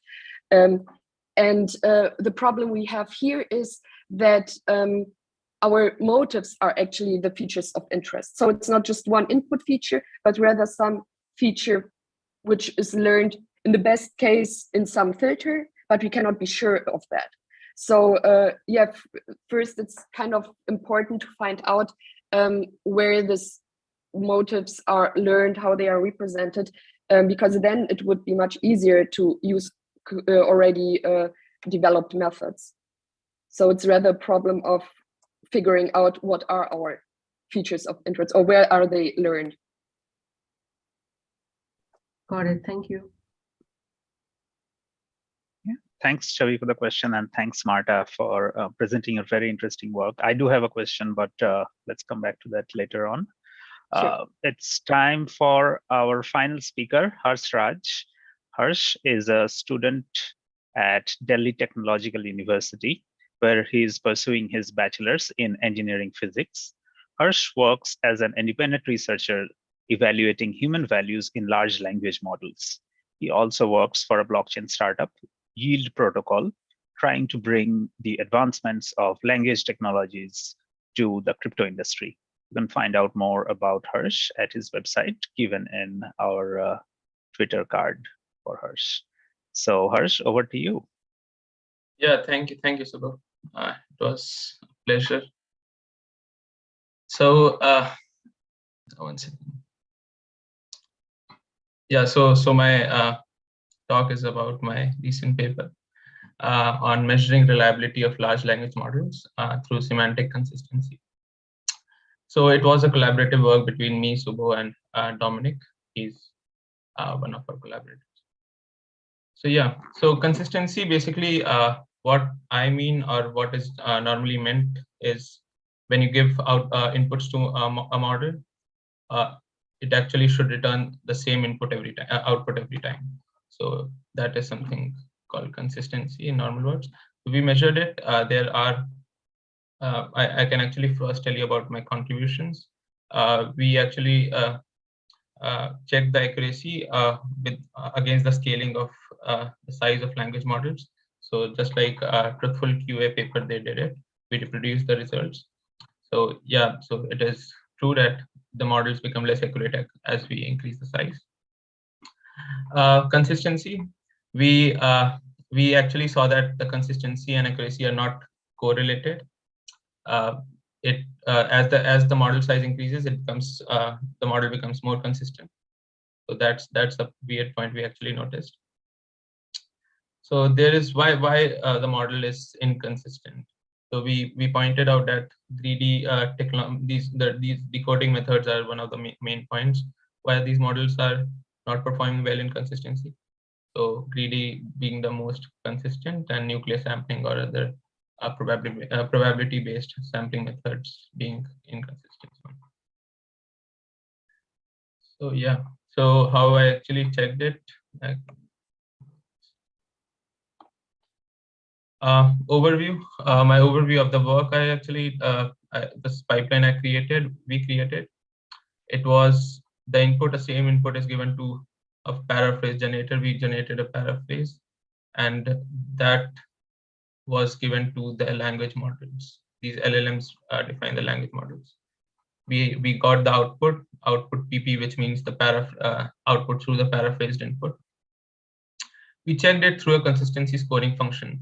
So that is something we propose, a novel proposition, and we reported the scores. Paraphrase generation, how we did the paraphrase generation. We actually used three different types of a combination of three techniques. Doc T5 query, it is a method actually means you can actually find that fine-tuned model on Hugging Face. So it's a widely used paraphrasation model. I missed some text at that point. QC, it's quality controlled methods. It is developed by IBM. It actually allows you to control the quality of the output, how much diverse it should be or how much close to the input should be. GPT-3, there was a recent paper around GPT-3. They proposed that it is the most state-of-the-art paraphrasing method. So they prompted GPT-3. There was some kind of prompting done in GPT-3, and they were able to get paraphrases. It could be they tested a simple few short prompting also. So that was one of the methods we actually also used. So we collected paraphrases for a given input. We actually collected 3 to 4 paraphrases for each input, and then we did the scoring. And I will define the scoring, how we did it. So this is some normal or the earlier proposed scoring functions for consistency, which is this I actually, or this something means the token overlap, which means the token overlap. So they checked consistency of 2 sentences just by token overlaps or named entity overlaps or something. So it was kind of a simpler method. We propose something like this. We just actually changed this. We actually proposed this F function, which is the semantic equivalence function. I will actually define this what it is.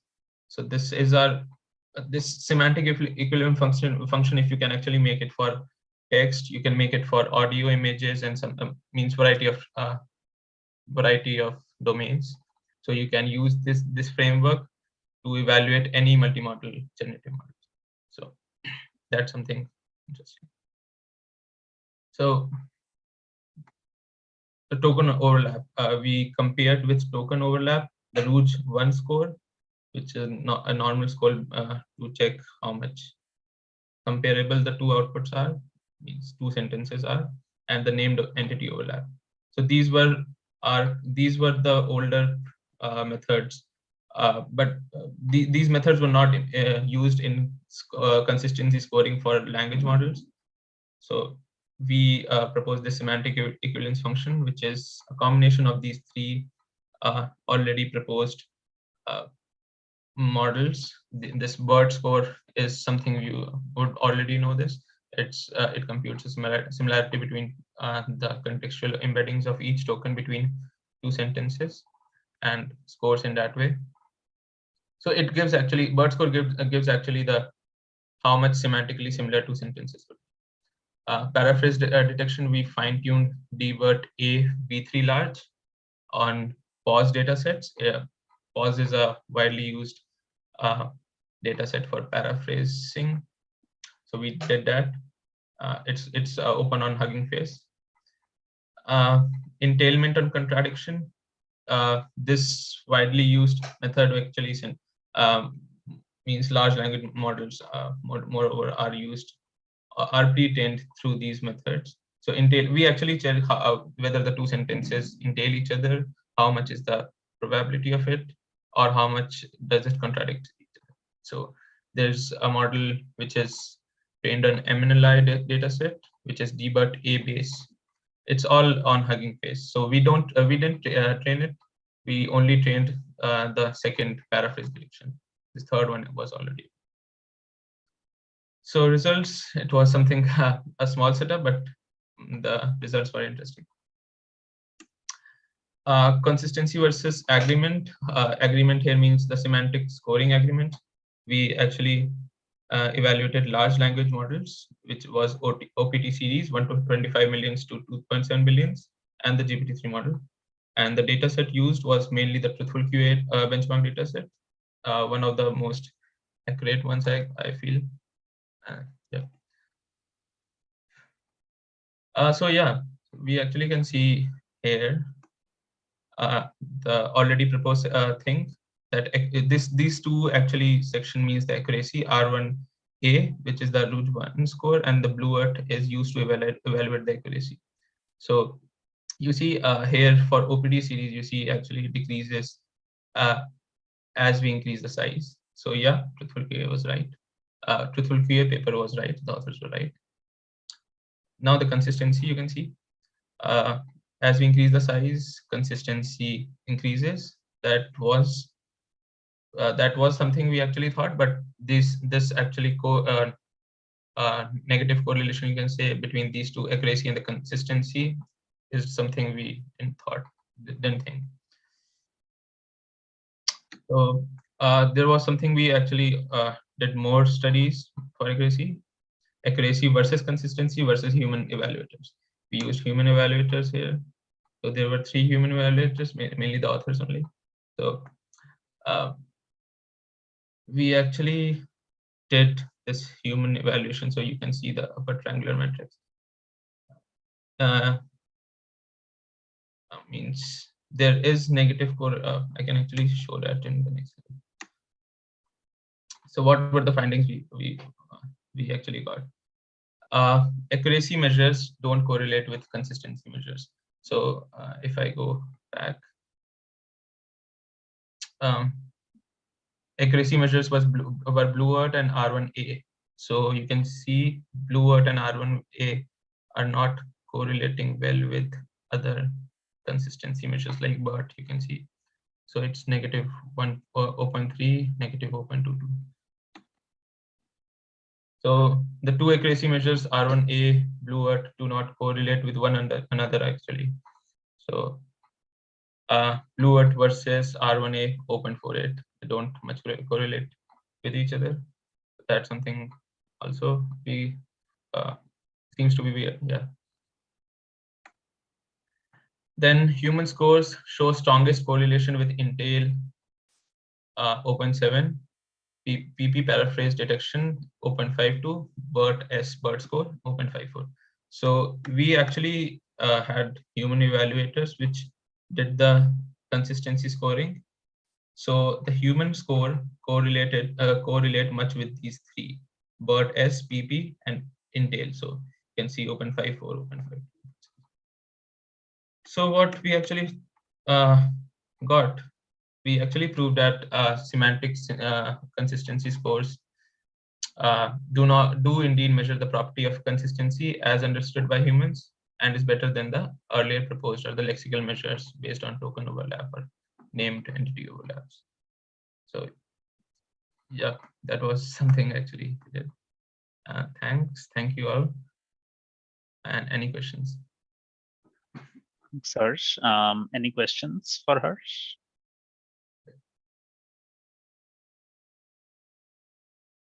So Harsh, I actually had a query in the sense that do you have any intuitions as to like how can we increase consistency? We see that in some cases there is less consistency, there is more consistency of paraphrase generation and answers to those paraphrase. So how can we increase or better these performances? So these methods of consistency were just an amalgamation of different methods already proposed. We can actually train something from scratch, which measures the consistency, but data set would be required for that.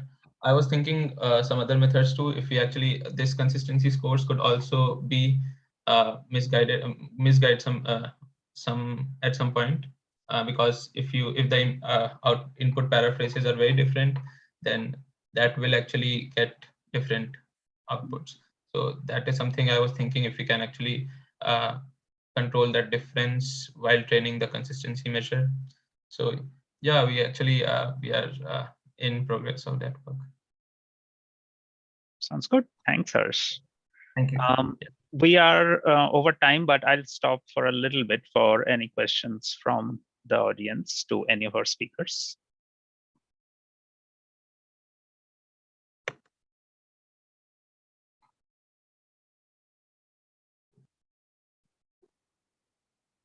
So I actually have a question to Marta, and again, a question to Abhijit as well. So Marta, what you presented, that was really interesting, specifically because it seemed to have a lot of direct carryover to computational chemistry and drug discovery, because like those motifs or meta structures, so to speak, are also there in the context of chemical molecules, right? So I was wondering that if you go give some thought to that. Yeah, I mean, if you find some methods to use it for this kind of data, then probably you can also reuse it for other applications. In this case, I'm mostly focusing on DNA sequences, so I'm having this specific application, and I also think there are some biological applications where probably other models would be more useful. For example, graph models. So there you have, of course, completely different way to explain them. Yeah, but yeah, I mean, yeah, you can definitely translate this kind of way. If you know your data, if you know how your features can look like, then you can probably also build similar models with similar logical structures, etc., and reuse it. Mm-hmm. Awesome. We have one hand up, Ripon Kundu. Ripon, you should be able to unmute yourself and speak. Can you hear me? Yep. Thanks, Natasha, for your nice presentation. So yeah, I am working a little bit in explanation stuff. So I have one question like that. Do you have any like standard metrics to evaluate the explanation stuff? Like, do you think like that? So because you are doing some sort of function approximation perspective to like give some direction of the explanation stuff, like poster explanation. Do you think like there is need any standard metrics for evaluating? For instance, we are evaluating the machine learning stuff. We have something called accuracy, precision, recall, reference score. So what will be the standard metrics when you have some stuff of explanation? So how can I validate the explanation? Thank you so much for the question. It's actually a really important question, and I think it points to something that the field really needs right now, which are standard evaluation metrics. There aren't a systematic set of standard evaluation metrics as I know it. And for example, our work with the local function approximation framework might point to faithfulness or fidelity of explanations as a metric. Given that a lot of these post hoc metrics, they're trying to, on the one hand, stay faithful to the black box model, and on the other hand, offer an explanation that's interpretable to a human. I would think that a set of standard metrics would include some measures of faithfulness and fidelity, and also some measures of interpretability. But what concretely those would be, I'm personally not sure, and I think that's kind of an open area of research in the field right now. Yeah, thank you. Yeah. So yeah, thank you. Thanks so much, Tessa, and thanks, Ripon, for your question. So Abhijit, I just had one small question about your work. So do you have any intuitions as to, so, and I specifically asked because the attack method that you described seems very generalizable and robust to different types of model architectures. Do you have any intuitions as to how can intuitions towards like crafting defense mechanisms? Yeah, I mean, obviously I haven't tested that. We had to end the paper at the attack rules.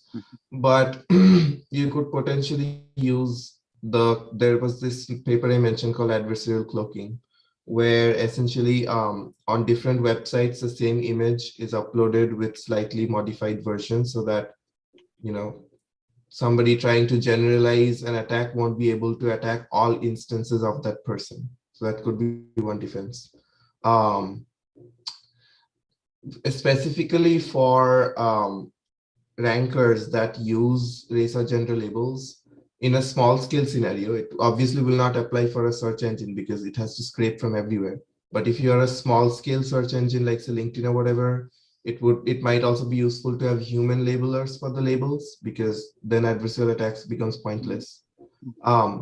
Then there is the third thing about making or doing adversarial training on the actual models itself, but that's again super expensive for a large scale model like that.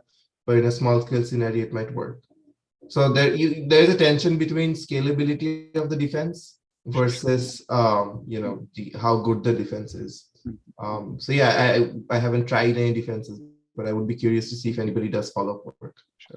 But yeah, the point, totally recognize. Yeah. The point was to show that adversarial attacks not only can be used to harm accuracy, but this specific attack does not do anything to the accuracy relevance at all, but it only harms fairness. So you could have a very sophisticated fairness attack like that.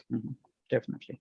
Yeah, I mean, totally recognize your point on scalability in the sense that coming from statistics, having worked on robust statistics, that's something I've dealt with, that the more robust you try to make things, it's the more computationally intensive it is to train such models. So, yeah. Thanks so much. Thanks so much for your insights. Thank you.